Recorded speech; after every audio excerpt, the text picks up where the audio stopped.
Bienvenue à tous azimuts sur la télévision du monde. Ce samedi encore, l'actualité va être décryptée avec nos experts. Plusieurs sujets vont être commentés et analysés. Et parmi les sujets qui vont meubler ce débat de ce samedi 19 décembre 2020, la crise anglophone dans les régions du nord-ouest et du sud-ouest n'en finit pas d'être au devant de la scène. Le Premier ministre chef du gouvernement, Chief Dr Joseph John Gouté, par ailleurs chef traditionnel, vient de séjourner à Boya dans le cadre de sa visite des infrastructures sportives et hôtelières en vue du Chant 2021, occasion choisie par ce fils de la région du sud-ouest du Cameroun pour s'entretenir avec ses pères gardiens de la tradition. Il n'a pas manqué de les interpeller, appelant davantage ces gardiens de la tradition à davantage également mobiliser leur population et communauté contre les rebelles sécessionnistes qui continuent d'œuvrer paisiblement dans les régions du nord-ouest et du sud-ouest du Cameroun. Et pour le cas spécifique du sud-ouest qui va recevoir une pôle du Chan, Chief Dr Joseph John Gouté demande à ses pairs de barrer la voie à toute velléité sécessionniste, surtout d'amener les populations à ne plus respecter le mot d'ordre de grève du lundi dans l'ensemble de la région du sud-ouest du Cameroun. Comment cela peut-il être mené sur le terrain? On fera un tour avec nos experts dans le cadre de cette émission de tous azimuts.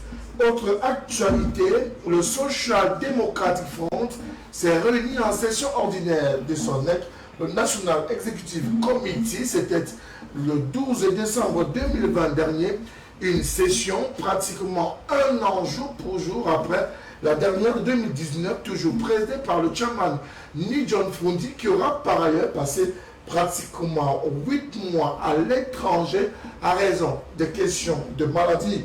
De son retour, une importante rencontre du NEC s'est donc tenue à Yaoundé, une rencontre au cours de laquelle il a principalement été question peut-être de la refondation de cette formation politique de l'opposition, du retour aux fondamentaux. Plusieurs résolutions fortes ont été prises et avec nos invités, nous en parlerons dans le cadre de ce programme tous azimuts sur la télévision du monde. Nous avons également enregistré cette semaine une affaire de transhumance politique. Il s'appelle Célestin Djamel. Il était jusque-là militant du mouvement pour la renaissance du Cameroun. Lundi dernier, il a claqué la porte. Pourquoi? La raison est simple. La non-participation du MRC aux dernières élections couplées municipales et législatives, c'est la goutte d'eau de trop du président national du MRC. Décision prise à la veille justement de ce double scrutin qui a amené un an plus tard Célestin Djamel a claqué la porte et a se lancé vers une autre carrière politique, mais à qui profite cette démission dans les formations politiques. Il faut préciser qu'au-delà de Célestin Djamel, Cyril Sambaka également a claqué la porte de l'Union démocratique du Cameroun au lendemain du décès du président national, le docteur Adamou Ndamdjoya, mais davantage au lendemain d'un coup d'État institutionnel mené au sein de cette formation politique de l'opposition. Et puis, nous sortirons avec l'actualité hors de nos frontières, notamment les investitures à la fois d'Alassane Dramane Ouattara en Côte d'Ivoire, mais aussi d'Alpha Condé à la suite des mouvements de contestation pour leur 3e mandat à la tête de leur pays, mais tout de même, ils ont obtenu le suffrage de leur population et ils ont été brillamment élus à ces postes de responsabilité. Ils ont donc prêté serment, chacun à sa manière. Il faut le préciser, Alassane Dramane Ouattara parle de réconciliation et de dialogue, alors que M. Alpha Condé, tout nouveau président de la Guinée-Conakry, lui, parle de fermer toute la loi pour l'ensemble des Guinéens. Mesdames et messieurs, voilà ce qui va constituer l'épine dorsale de ce programme de ce samedi de 12 azimuts sur la télévision du monde. Notez également que ce débat se veut être interactif. Nous vous invitons à nous écrire via le 6 99 57 30 26, 6 99 57 30 26 ou alors LTM TV officiel et vous faites partie du programme sur la télévision du monde. Une fois encore, bienvenue La présentation de notre panel, ce sera avec bien évidemment nos invités. Et vous le savez, la tradition voudrait que nous présentions dans la foulée les uns et les autres. Le tout premier invité à être sur cette place de ce débat ce samedi après-midi nous vient du Parti camerounais pour la réconciliation nationale, le PCRN. Et son représentant ce soir s'appelle Christian Moussima Mouen. Bon après-midi à vous. Ok, bon après-midi. Monsieur Moutomé, je salue déjà mes co-panélistes et vos fidèles téléspectateurs. Merci à vous, monsieur Mouen, d'être avec nous dans le cadre de cette émission de Tous Azimuts. Autre acteur invité dans ce débat, il est un acteur politique, un ex-militant du mouvement africain pour la nouvelle dépendance, la démocratie, le Manidem. Il est avec nous et il nous dira peut-être dans quelle formation il milite aujourd'hui. Clément Joumoufo, bon après-midi à vous. Bon après-midi Frédéric Moutemer et bon après-midi à tous nos téléspectateurs et bon après-midi à mes co-panélistes. Vous avez déposé vos valises où? Nulle part.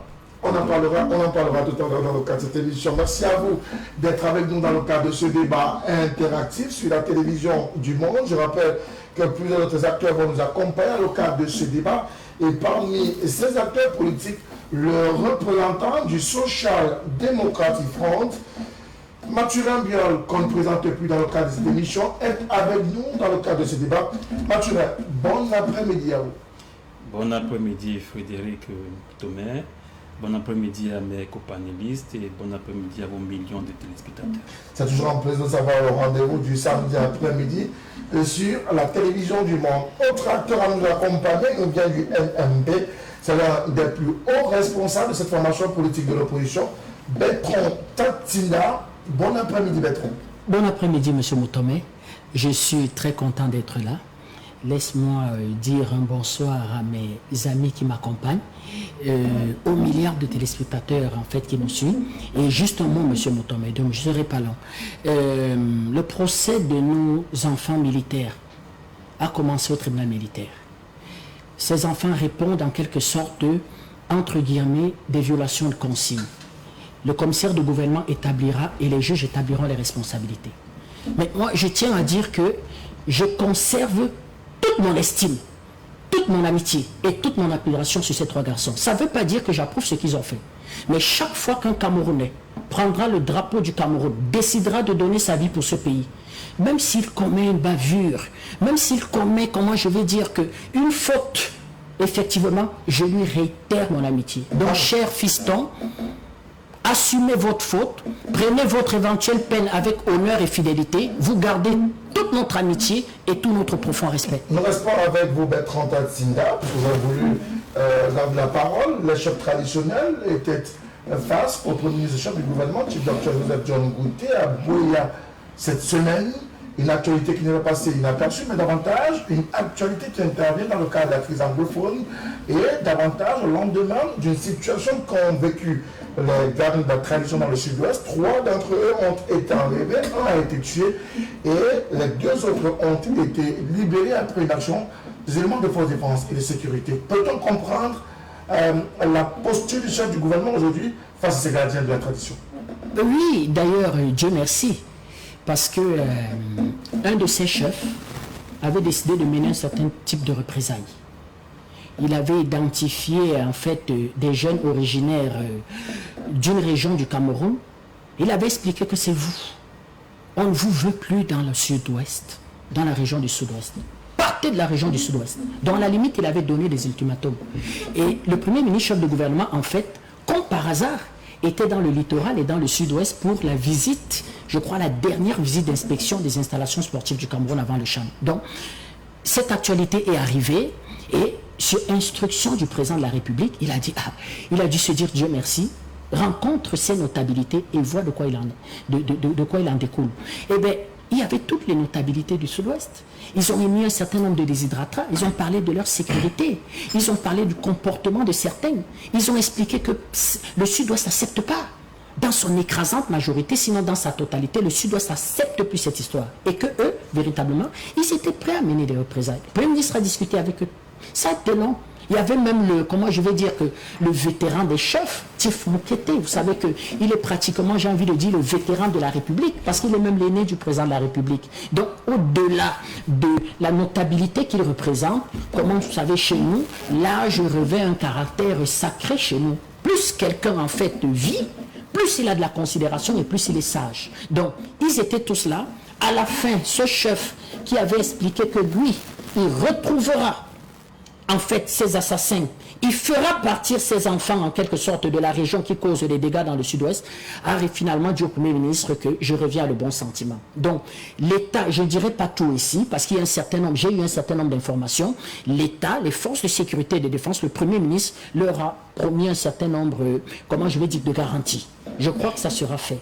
Et ce qu'on peut dire, c'est que ceux qui vont continuer à s'amuser avec la vie de nos notabilités, je ne parle même pas de nos enfants qui vont à l'école, eh bien, ceux-là n'auront plus d'excuses. Vous comprenez pourquoi? Dans ma prise de parole, j'ai estimé que chaque fois que quelqu'un défendra la République, il aura ma sympathie. Merci beaucoup à vous, Bertrand Tatinda, pour cette première prise de parole dans le cadre de ce programme ce samedi après-midi sur la télévision du Monde.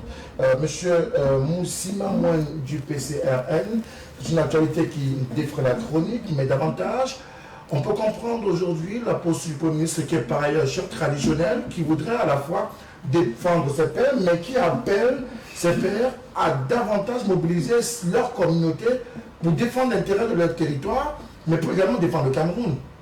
Effectivement, cette crise ne date pas d'aujourd'hui. C'est une crise qui perdure déjà et puis les solutions ne sont pas trouvées.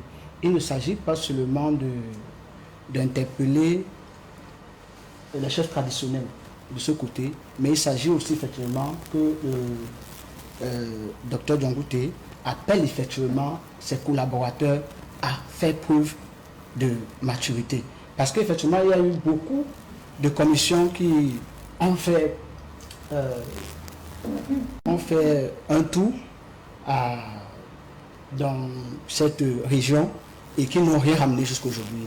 Je me souviens bien de la commission Moussonguet, je me souviens de la commission même de l'ancien Premier ministre qui est quitté à la personne de Philémon Yang. Et aujourd'hui, le Premier ministre à peine nommé a été aussi envoyé de ce côté. Jusqu'aujourd'hui, on n'a pas encore trouvé la solution. Il y a eu plusieurs personnes qui sont entrées dans cette recherche de paix de ce côté. Jusqu'à preuve du contraire, nous n'avons rien trouvé. Alors, le PCN a un seul alternative, le fédéralisme communautaire. D'accord. Alors, continuons bien. Quel est le rôle des chefs des gardiens de la tradition dans cette situation de crise dans le nord-ouest et le sud-ouest davantage? Ces chefs ont vraiment un rôle très important, un rôle véritablement crucial.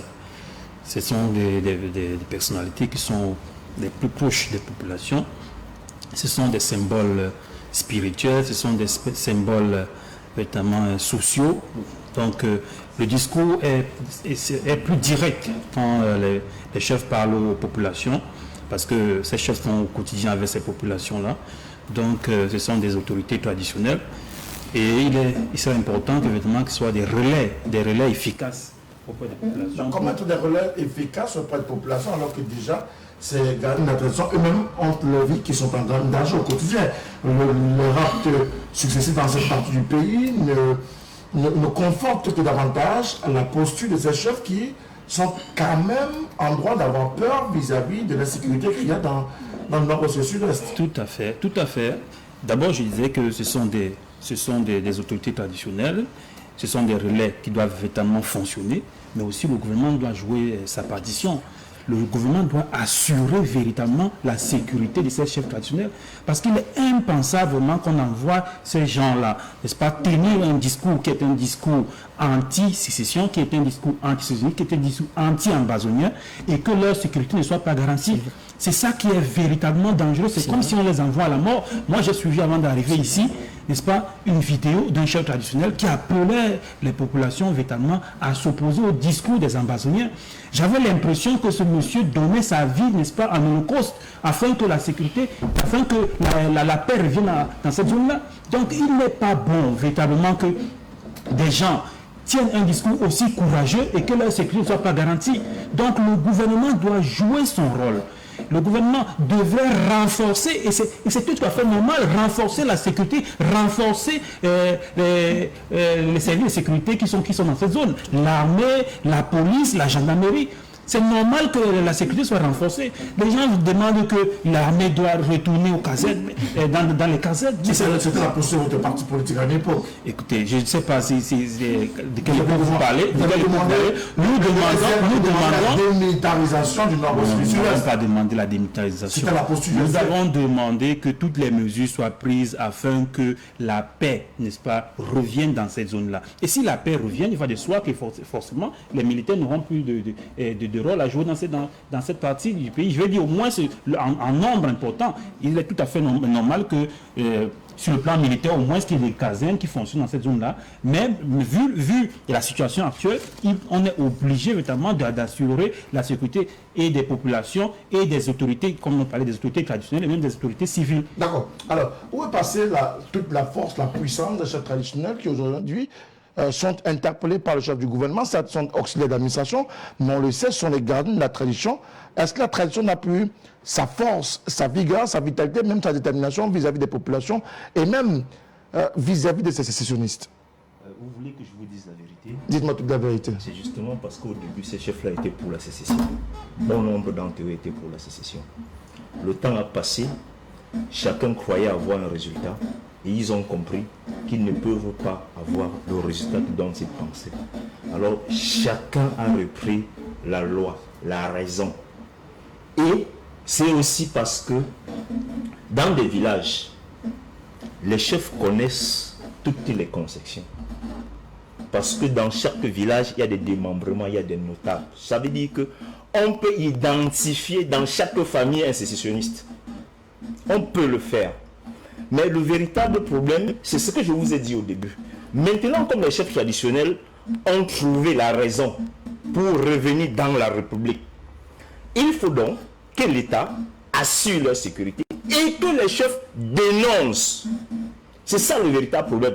Les chefs dénoncent tous les enfants dans les multiples familles qui sont... Celui qui a été assassiné le week-end dernier, justement, est parmi ceux qui dénonçaient les actes des rebelles sécessionnistes. Et d'ailleurs, on lui a reproché au moment de son interpellation, ou alors de son rapt par ces rebelles-là, qu'il a continué à laisser aller les enfants à l'école et il a empêché aux rebelles de venir se ravitailler dans son village. Justement, il faut que... C'est pas un individu. Quand vous êtes face à des gens qui sont hors la loi comme ça, qui sont contre la République, il faut que l'ensemble des chefs traditionnels dénoncent. Je pense que si l'ensemble des chefs traditionnels avaient dénoncé dans chaque famille, vous voyez, dans nos quartiers, je prends un exemple simple, dans nos quartiers, ici, dans la ville de Douala, si vous allez dans chaque quartier, vous allez connaître l'endroit où les enfants fument du chanvre indien.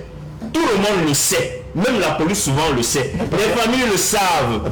Vous connaissez une maman qui a déjà arrêté son enfant pour aller dénoncer? Non. C'est la même chose qui se passe dans le nord-ouest et le sud-ouest. C'est-à-dire qu'à un certain moment donné, les parents ont peur de dénoncer leurs enfants. Alors que pour que cette guerre-là cesse, il faut que ces parents-là dénoncent ces sécessionnistes-là parce qu'ils les connaissent. On les connaît, ces enfants-là.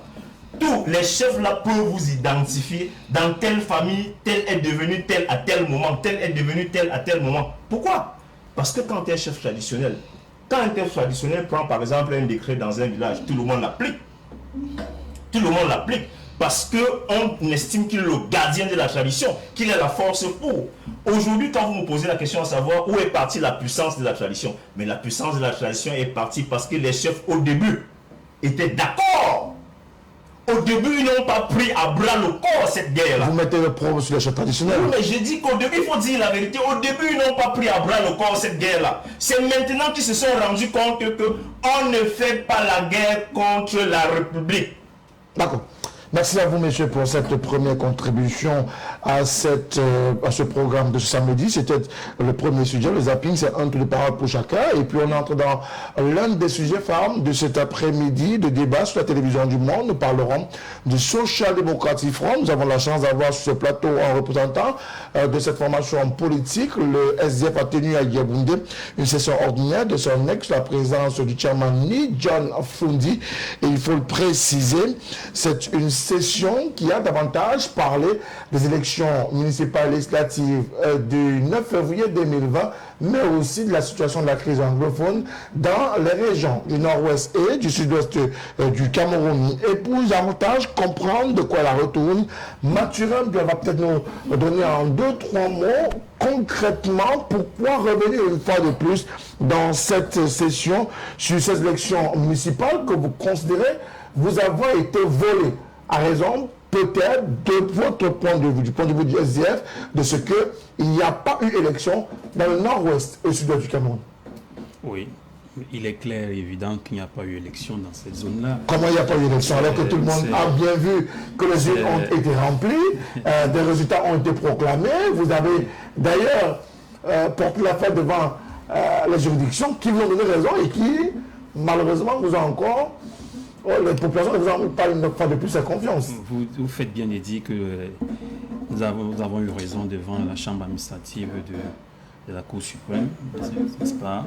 Et que l'élection dans cette zone-là, il a vraiment été confirmé que le processus n'avait pas été correct et qu'il fallait refaire ces élections. On a donc été confrontés au même problème, n'est-ce pas? Impossibilité pour les électeurs de se déplacer, vu la situation de sécurité dans la zone, qui est vraiment ultra difficile actuellement. Donc, il était impossible pour les électeurs de véritablement venir remplir leurs devoirs. Donc, dans un tel contexte, on n'avait que soit des militaires qui venaient voter, soit des fonctionnaires, encore que même les fonctionnaires ont des difficultés à rester dans la zone, vu l'insécurité.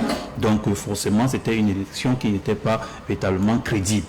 Donc, il était tout à fait non. On ne pouvait pas aller de nouveau devant la Chambre administrative demander une nouvelle annulation. On a tout simplement donc constaté les faits et ce qui a été retenu a été retenu. Donc, nous continuons donc à dire et nous maintenons qu'il n'y a pas eu élection.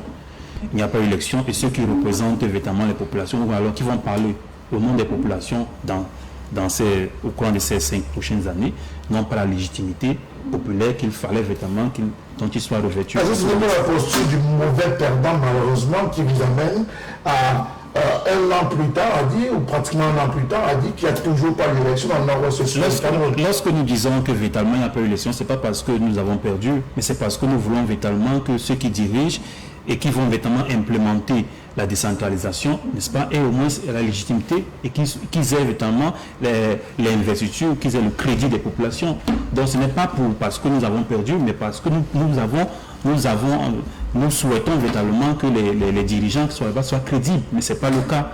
Donc il faut véritablement qu'à l'avenir, ou du moins, n'est-ce pas, que le gouvernement se penche sur la situation sécuritaire et que la paix revienne dans cette zone. C'est une des résolutions du NEC. N'est-ce pas, nous avons demandé au gouvernement de mettre tous les moyens sur pied afin que la paix revienne dans cette zone-là. Et nous avons aussi demandé à la diaspora, n'est-ce pas, la diaspora camerounaise qui soutient, qui finance les mouvements qui sont dans cette zone-là, de cesser de financer ce mouvement parce que nous souhaitons que la paix revienne et que des élections crédibles puissent être organisées et que les électeurs de la zone-là puissent véritablement choisir les dirigeants qui vont mettre sur pied les politiques de la décentralisation. Alors aujourd'hui, on a cette session du NEC qui s'est tenue. Le SDF, permettez-moi l'expression, continue à faire office de très mauvais élèves, d'un élève qui n'assume pas ses résultats. Est-ce la posture d'une formation politique pratiquement 9 mois après de revenir parler d'une élection qui est pratiquement derrière nous? Je pense que pour ces élections et ces différentes revendications, le SDF a encore un travail à faire parce que lorsque dans les années 92 ils ont gagné cette élection de coalition, ce genre de discours n'était pas. Aujourd'hui, on voit des discours de terre en scène que nous ne comprenons plus vraiment si c'est de la politique que le SDF fait. il y a déjà un petit problème qui se trouve dans leur milieu politique qu'ils doivent arranger entre eux, parce que celui qu'on a mis aujourd'hui à la tête de cette formation politique a encore beaucoup à faire. Je pense qu'il faudrait que le chairman prenne encore des choses entre les mains pour faire le travail comme cela se doit. Alors, il faut que le chairman travaille davantage, mais aujourd'hui, l'élection municipale législative, c'est derrière nous, le contentieux complètement a été vidé, mais pourtant, le SDF reste mort du cul sur sa position. On a comme l'impression que cette formation politique ne veut pas avancer au fur et à mesure que la scène politique, elle, s'avance. Monsieur Montomé, en toute honnêteté, chacun de nous a eu un peu une part du SDF en lui. Je mentirais si véritablement, jeune étudiant en Europe, j'avais pas de sympathie pour ce parti. Le SDF, j'ai même envie de dire que c'est un patrimoine du Cameroun. Le SDF a participé à faire avancer les luttes des libertés. Sauf qu'à cette époque où le SDF était très populaire, le SDF était aussi habillé d'un vêtement qu'on appelait l'Union pour le changement. Il ne faut pas l'oublier. C'est-à-dire que l'Union pour le changement n'était pas le SDF. C'était un certain nombre de partis politiques, d'hommes politiques, d'intelligence du Cameroun, de Camerounais, de courants progressistes qui véritablement avaient décidé que ce pays doit avancer. L'époque des grands camarades, c'est terminé. Cette histoire, quelqu'un, le Gandoura, il fait un discours de 3 heures et tout le monde applaudit, c'est terminé, il peut mentir. D'ailleurs, quand je lis certains discours, c'est intéressant parce que ça a bâti l'État. Mais des fois, j'ai envie de dire, c'est quoi cette histoire ça? Qu'est-ce qu'un grand camarade pouvait raconter comme ça, on applaudit? Donc, les Camerounais disent, il faut le débat politique. Et le SDF, notamment son leader, qui peut nier que ce monsieur n'a pas joué un rôle important. Mais sauf que depuis, le SDF est très malade. Pourquoi ils ne veulent pas croire qu'ils sont... Quand tu le dis, je dis très, à l'agonie. Qu'est-ce que vous faites croire que le SDF... Si le SDF continue comme ça, ils disparaissent en 2025, peut-être avant. Parce qu'on a des élections sénatoriales en 2023. Il risque de ne plus avoir un sénateur. Quand vous regardez la configuration, comment je vais dire que des conseillers municipaux par région, des conseillers régionaux, vous croyez qu'ils peuvent battre une liste, comment je vais dire, la majorité présidentielle à une élection sénatoriale? Non, ils ne peuvent pas. Donnez-moi la région où ils peuvent battre la majorité présidentielle au sénatorial aujourd'hui. Or, c'est ce collège électoral aujourd'hui, de conseillers municipaux aujourd'hui et de conseillers régionaux qui voteront les sénateurs de 2023. Donc, le RDPC a déjà sa majorité sénatoriale. Il faudra juste attendre la magnanimité du chef de l'État pour essayer de colorer le Sénat, de donner un sénateur par-ci, par-là. Et là, vous allez vous en prendre à qui? Vous allez vous en prendre à qui? Quand le SDF, en 92, je viens par qui a gagné l'élection. Ne m'entraînez pas dans ce débat, M. Moutomé. Moi, je suis un légaliste. Perdre l'élection à 2 points du président de la République. Il ne participe pas aux élections législatives et municipales. Mais sauf que les Camerounais ne tiennent pas rigueur au SDF. En 1997, les Camerounais leur donnent la majorité aux élections locales. Le SDF gagne les élections municipales en 1997. Ils ont toutes les communes. Je veux dire qu'une commune comme celle de Douala Premier ne vaut pas une commune de Biron-Bané. Excusez-moi. Commune n'est pas égale à commune au Cameroun. Tu as des communes de prestige, tu as des communes, comment je vais dire, qui ont un budget de 3, 4, 5, 6, 10 milliards, et puis tu as des communes qui bouclent à peine 250 millions de budget. Ce n'est pas la même chose. Mais on va voir les scores électoraux du SDF décroître. On va voir le 8-2 frapper. Dès que vous essayez de dire au président national ou bien à la nomenclature du parti que je ne suis pas d'accord, monsieur, allez créer votre parti, foutez le camp. Ils vont croire que l'Union pour le changement est cette adhésion des Camerounais. C'est-à-dire c'était un contrat à vie. Non, ce n'était pas un contrat à vie. Parce que moi, en 97, 98, 2000, je vais commencer à questionner véritablement la pertinence du SDF. Pas pour dire qu'il n'y a pas d'hommes de qualité à l'intérieur du SDF. D'ailleurs, il y a toujours beaucoup d'hommes de qualité. Monsieur Yol, c'est un garçon avec qui, quand on discute en privé, il est extrêmement pertinent. Des fois, il n'est même pas d'accord avec la ligne de son parti. Mais il est discipliné, mais il faut suivre. C'est un militant discipliné. Mais s'il n'y a pas un congrès fondateur, je pose 3 questions. Est-ce qu'aujourd'hui, monsieur Frondi est légitime pour incarner encore la nouveauté au sein du SDF, pour projeter ce parti dans l'avenir? Les contextes ont changé, M. Moutomé. Un enfant qui est né en 90 et qui avait 2 ans, quand M. Frondi était battu à 2% aux élections, aujourd'hui il a 20 ans. C'est-à-dire il veut le travail. Tu viens lui parler de fédéralisme communautaire, c'est-à-dire fédéralisme villageois, comme on voit en Éthiopie comment ça gagne ce civil. Il te dit j'ai rien à foutre de ça. Moi j'aspire à avoir une bonne copine, un appartement, un travail. Est-ce que le SDF dans son discours, quelle est la ligne politique aujourd'hui du SDF? Ils sont sociaux-démocrates. J'ai l'impression qu'il y a des SDF par région. Parce que si vous questionnez le responsable du SDF de l'extrême nord, je ne suis pas convaincu qu'il est dans la même posture que celui du SDF du littoral. J'ai assisté un peu à l'élection, enfin, entre guillemets, qui a produit le régional du littoral. S'il n'y avait pas la police de Paul Biya dont ils se plaignent, ils cassaient tout à droite la troisième. C'était, les gens retiraient les chemises, qu'il n'y avait ni urne, c'est-à-dire que vraiment, même Staline faisait les meilleures élections. On ne va pas y revenir, monsieur Moutomé. Votre sourire en dit long. Mais quand quelqu'un est issu, appelons ça quand même entre guillemets élection, il peut mobiliser. Il peut susciter une adhésion. On peut le dire quoi finalement? Donc pour dire véritablement qu'au-delà du fait que le tiers-man, pour moi, je dis un respect indélébile pour ce monsieur. Il n'est plus celui qui peut incarner un nouveau SDF. Et le SDF aujourd'hui est porté par des hideux visages comme certains hideux visages de mes frères du RDPC. Je l'ai dit, sont mes amis. On va parler de SDF en raison de cette session du NEC de Yaoundé. Aujourd'hui, est-ce qu'on peut comprendre la situation qui sévit dans le SDF et qui a obligé à la tenue de cette session du NEC? D'ailleurs, certains ont estimé qu'on ne pouvait pas tenir des NEC en l'absence du chairman. Le chairman est revenu. Immédiatement, on tient cette session du NEC. Oh, je crois déjà qu'ils ont des problèmes internes. Il y a un problème du bicéphalisme dans le SDF. Il y a deux courants politiques qui se battent. Dans le SDF? Dans le SDF, il y a deux courants politiques qui se battent. Il faut voir les déclarations, les différentes déclarations, les différentes manières de poser les actes de certains militants ou certains hauts cadres du SDF pour comprendre qu'il y a quand même deux courants politiques. Mais vous deviez comprendre qu'en tout état de cause, quand on est dans un parti, il y a aussi la discipline du parti. Si vous êtes fort, quand votre courant politique si elle émerge, elle finit par prendre la tête. Moi, je pense qu'il y a encore des courants politiques en interne qui se battent.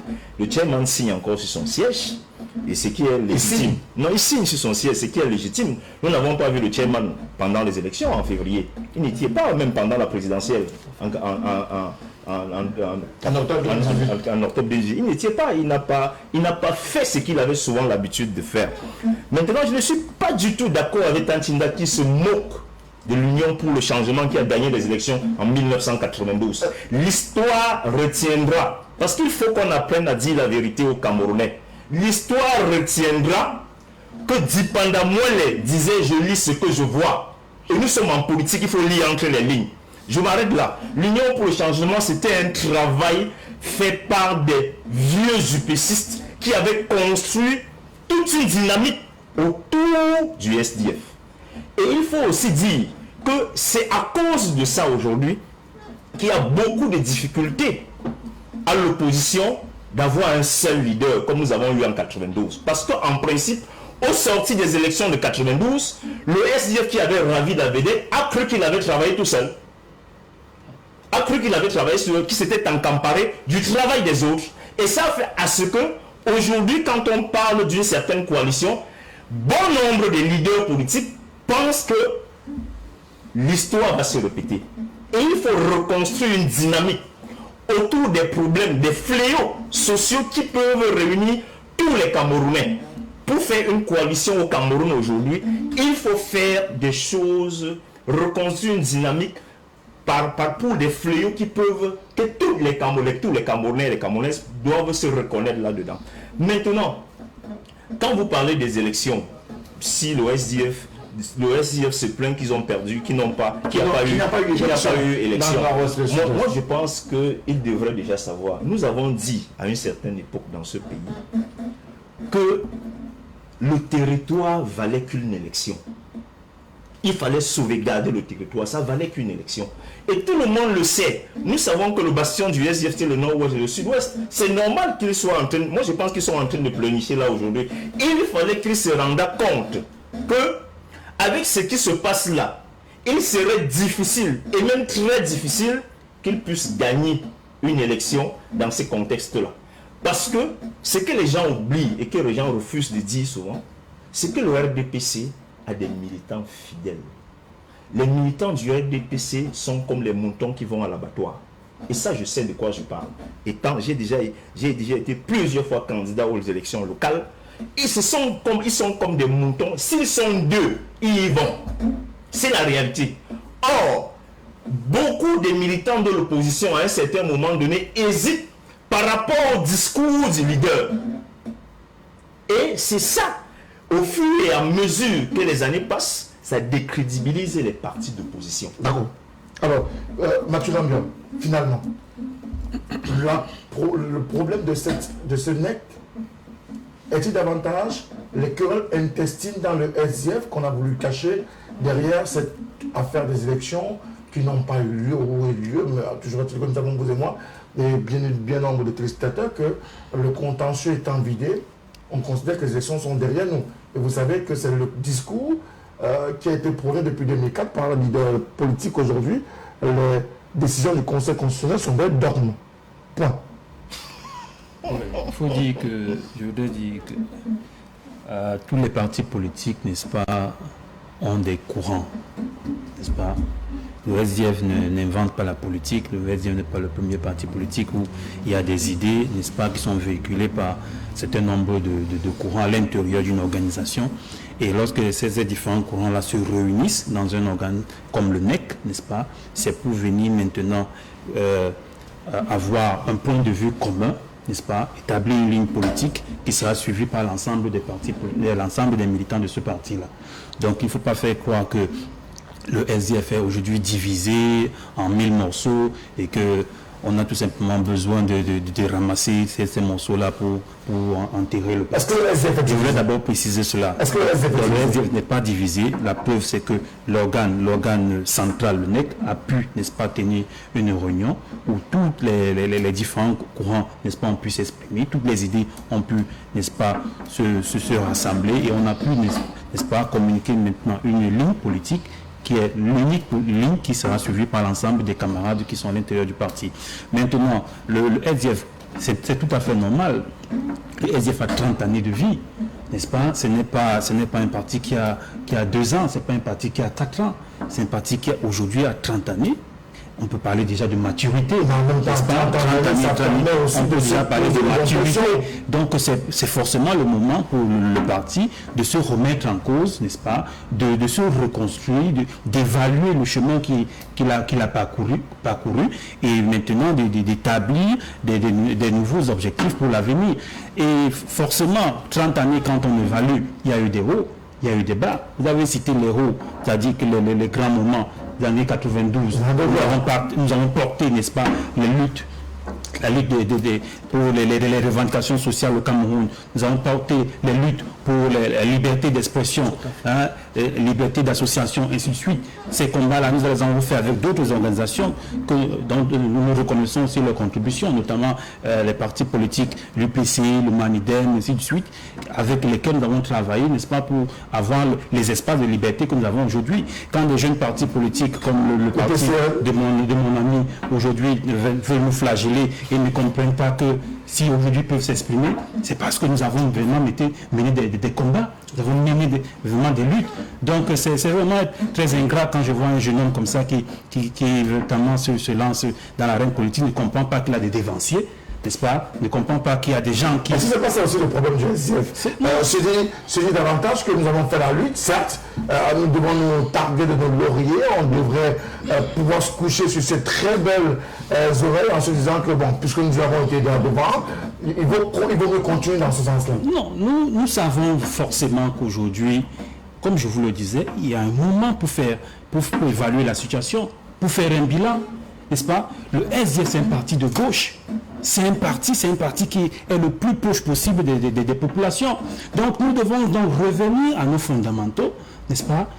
Et on a déjà fait ce constat-là, revenir à nos fondamentaux, revenir auprès des syndicats qui mènent les luttes, n'est-ce pas? Revenir auprès des couches les plus défavorisées qui au quotidien dénoncent la politique qui est menée en ce moment par le régime RDPC, n'est-ce pas, et porter les revendications de ces populations-là afin que leurs conditions de vie soient améliorées. Donc, en tant que parti de gauche, nous devons nous-mêmes d'abord déjà nous remettre en cause, et nous le faisons Nous sommes en train d'évaluer la situation et nous sommes en train d'évaluer, de voir comment est-ce que nous devons corriger là où nous avons fauté afin de redevenir le SDF que les populations ont tant aimé et auquel les populations ont toujours donné beaucoup d'amour et de crédit. Alors, le retour aux fondamentaux, est-ce l'option à prendre pour le Social Democratic Front? Oui. Effectivement, le retour aux fondamentaux est de l'option à prendre par le RTF. Surtout, comparaison n'est pas toujours raison. On est des bons élèves de cette classe politique à travers les preuves qu'ils ont déjà fait sur le terrain.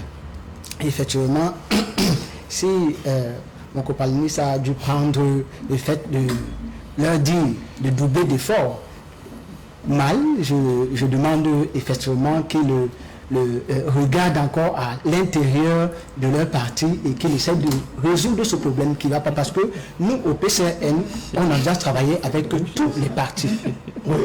Effectivement avec le STF qui a déjà fait cette preuve, mais aussi quand vous les voyez faire comme ça, vous n'êtes pas tout à fait intéressé de travailler avec eux. Non, on travaille avec le STF, surtout qu'aux dernières élections nous avions eu au niveau du Vouri 22 suffrages exprimés. Dans ces 22, nous sommes allés déjà avec 18 conseillers et nous avons eu 22 voix. Et parmi ces 22 voix, SDF nous a accompagnés à cela. Donc il n'est pas question qu'on se moque de la façon de faire du SDF, mais ils peuvent faire mieux. Ils doivent pouvoir faire mieux. Le retour aux fondamentaux garantit-il au SDF de pouvoir se redorer un blason sur le terrain? Déjà, le discours de mon ami Guillaume m'a beaucoup plu. Mais ça peut être un discours de M. Burson qui n'est pas le discours du parti. Non, ce sont des têtes qu'on veut voir. Je ne suis pas du SDF, ce sont des têtes qu'on veut voir. Ça, il faut le dire. Il n'est pas suffisamment, peut-être pour laisser n'a pas de poids politique. Il y a le net qui a une décision nationale. Avant le net, je l'encouragerais même d'être impétueux, de se faire entendre. Vous le demandez d'être impétueux, mais en même temps, de se faire entendre. On annonce au SDF qu'il se tiendra en janvier 2021 une session ad hoc consacrée. Rien ne l'interdit à lui de réunir un certain nombre d'amis qui pensent comme lui, de peaufiner la réflexion et de se présenter à ce rendez-vous-là avec un argumentaire fort. Et même s'adresser aux Camerounais. C'est fini cette histoire où les partis politiques, le chef du parti politique et le gourou, vous voyez, c'est en train de causer beaucoup de tort à un autre parti politique qui a cru que l'idolâtrie suffisait. Non, moi je ne sais pas, excusez-moi. Ce que je veux dire sur le SDF, c'est qu'il faut régler le problème de courant. Les courants sont très intéressants, ça montre la vérité. C'est quoi cette affaire de courant dans le SDF? Je vous explique. Le SDF, c'est un parti social-démocrate. Ils appartiennent à l'international socialiste. C'est ce que je vous donne un parti qui, au sommet de sa force, c'était comme le SDF, le Parti socialiste français. Il y avait 4 grands courants. Vous avez le courant de M. Emmanueli et M. Hamon, l'extrême gauche du Parti socialiste. Vous avez en quelque sorte ce qu'on peut appeler le courant c'est-à-dire que des progressistes, comment on va dire, des ambitieux du parti, incarnés par M. Fabius. Vous avez l'aile droite de ce qu'on appelait même le centre droit du parti, incarné par M. Strokan. Et vous aviez les progressistes, les quadras, c'est-à-dire les Aubry, les Hollande, les Ségolène Royal. Il fallait régler le problème. Sauf que en même temps, ça va en quelque sorte être en quelque sorte le marqueur de la vitalité, de la force du Parti socialiste. En même temps, ça va détruire le Parti socialiste. Petit exemple, lors du vote sur la Constitution européenne, le parti va prendre position, incarné par M. Hollande, qu'on vote le oui à la Constitution européenne. M. Fabius et de ses amis vont dire que nous allons voter le non. Le non va l'emporter. Le parti ne va pas convoquer une grande convention et dire, monsieur Fabius, si vous ne vous sentez plus à l'aise ici, on va interroger les militants, partez. Il va y avoir une bataille interne forte. À l'élection présidentielle, ils vont aller aux primaires. Le parti, en quelque sorte, les électeurs vont désigner Mme Ségolène Royal. Sauf qu'elle ne pesait pas dans ce qu'on va appeler le secrétariat national du PS. Elle ne pesait pas. Les éléphants du parti vont dire, on ne te soutient pas. Elle perdra l'élection. Contrairement à un candidat, M. Sarkozy, qui va réunir ses troupes, dont le parti va imposer la présidence et dit c'est lui qui ira au parti. Donc M. Sarkozy va en quelque sorte s'auto-proclamer, soutenu par les classiques de la droite et comment je veux dire que par les militants. Quand on repose dans le SDF, c'est expliquer qu'il faut régler la question des courants. C'est-à-dire qu'il y a 2 courants. Quels sont ces courants? Vous avez un courant incarné par M. Mbandam. et un courant incarné par M. Oshi. D'ailleurs, beaucoup de militants du SDF estiment que M. Oshi n'était pas le bon candidat pour l'élection présidentielle. Et ils ne vont pas se déplacer pour le voter. M. Mbandam, c'est quelqu'un qui a gagné toutes ces élections au sein du SDF. Personne, je pense. Père son âme, vraiment père son âme, un grand avocat. Je profite vraiment pour présenter toutes mes civilités à la famille. Un grand homme politique. Non seulement il sera d'une fidélité, mais il ne perdra jamais une élection. Par contre, l'autre est parti de son diar natal pour venir gagner l'élection à Douala. Il ne gagnait pas dans son diar natal. Donc, il va se poser cette question. Et le président national va arbitrer sans apporter des réponses politiques. Il va dire, bon, moi je soutiens mon fils. Mais soutenir ton fils, tu n'apportes pas de questions, de réponses politiques claires. Mais moi, le militant, je te réponds que je suis patron de ma voix. Il y a un autre courant qui se rapprochera d'une formation politique, vous l'avez évoqué de façon furtive tout à l'heure. Je n'ai pas envie de dire que le SDF Bamileke, ça va provoquer des remous dans les familles. Il y a ça. Il y a même le SDF Bamileke. Ça n'a rien à voir avec il y a ça. Ça n'a rien à voir avec un discours tribal. Ça n'a rien à voir avec un discours tribal. C'est que vous avez des originaires de la région de l'Ouest aujourd'hui qui utilisent l'habit du SDF parce qu'ils peuvent encore, grâce à cet habit, avoir, comment je vais dire, un suffrage et comment je vais dire que une position d'élu, mais dont le cœur est ailleurs. Vous voulez le nier? Dont le cœur est au MRC. Vous voulez que je donne un nom? Je suis courageux, monsieur Nietzsche. Il n'a plus rien à voir avec le SDF originel que nous avons connu. Je donne un nom. Il n'a plus rien à voir. Il est dans le SDF parce que ce parti peut lui donner une investiture et il va à l'Assemblée nationale. Je suis convaincu que le jour qu'il aura plus la possibilité par le SDF d'aller à l'Assemblée nationale, il dira pour au revoir à ses amis. Donc voilà donc les lignes des courants que le SDF doit constamment régler. Il faut régler, il faut qu'un courant gagne. Et maintenant la discipline du parti. Donc M. Yon, qui est un progressiste, que j'apprécie beaucoup, c'est un de mes amis, on discute beaucoup en privé. Eh bien, rien ne l'empêche de réunir ses amis, de discuter et venir lors de la convention, même sur les médias, faire part de leur ligne. Alors, est-ce que finalement le SDF ne risque pas d'exploser ou d'imploser de manière interne en allant sur la posture que nous propose Bertrand Tatinda? Au risque de me tromper, je pense que ça peut arriver. Je vais vous expliquer pourquoi. Vous savez, aux dernières élections présidentielles en 2018, Oshi est devenu candidat en forçant la main de Fouly. Merci. En forçant la main? Bien sûr. C'était le choix de la base. Attendez, ça c'était un travail fait en aval et en amont. Bien sûr. Et on a mis le chairman sur les faits. Et il a compris que s'il se présentait, il devrait perdre. C'est-à-dire que Oshi avait déjà fait un travail d'une telle manière que quand on arrivait au nez, si Fouly se présentait, il perdait. Il faut dire la vérité. Et quelqu'un qui était fidèle de Fouly, Donc vous voulez dire qu'il vaut mieux écarter non, attendez. Quelqu'un qui était fidèle de Fouly, c'était Mbandam. Et il est quand même allé contre Oshi et il a perdu. C'était Mbandam qui est allé contre Oshi, il a perdu. Maintenant, les caciques du parti, n'ont pas soutenu Oshi aux élections. Bon nombre des caciques du parti, il faut les citer, les gens Robert Wako, tout ce qu'ils font là, c'est du vous là. Personne n'était d'accord avec la candidature de Oshi. La preuve, c'est que même quand Oshi forme son équipe de campagne, demander quels étaient les cadres du parti qui étaient dans l'équipe de campagne, c'est l'une des choses que font parti N'Djamène. Peut-être vous ne le savez pas, c'est l'une des choses que font parti N'Djamène. Parce que N'Djamène ne comprenait pas comment lui, il ne faisait pas partie de la campagne de Oshi. Alors, il faut dire que pour un vieux parti comme le SDF, il faut déjà, pour un vieux parti comme le SDF, il faut déjà qu'on commence à comprendre, à rectifier cette affaire de courant politique. Tout à fait. Si vous êtes dans un parti comme celui-là, vous ne rectifiez pas les courants politiques. Vous vous rendrez compte quand il serait trop tard. Aujourd'hui, il a pris, M. Tachida a pris un exemple clair, le Parti Socialiste. Est-ce qu'aujourd'hui, le Parti Socialiste est encore une puissance en France? Ils sont morts. Ils sont morts. Ils n'ont pas réglé Ils n'ont pas réglé la question du courant. Je vous dis que Martine Aubry avait beaucoup de mépris pour François Hollande. Tout à fait. Il faut le dire, alors que c'est une affaire qu'on devait régler en interne. Roland Fabius. Oui. On dit souvent que un ministre, ça ferme sa gueule ou sa démission. Quand vous n'êtes plus d'accord avec l'idéologie d'un parti, moi c'est ce que je dis, quand vous n'êtes plus d'accord avec l'idéologie d'un parti, vous partez. Si vous n'avez pas un courant qui peut casser la dynamique de ça pour que tu puisses prendre la tête du parti pour le diriger, tu pars. C'est simple.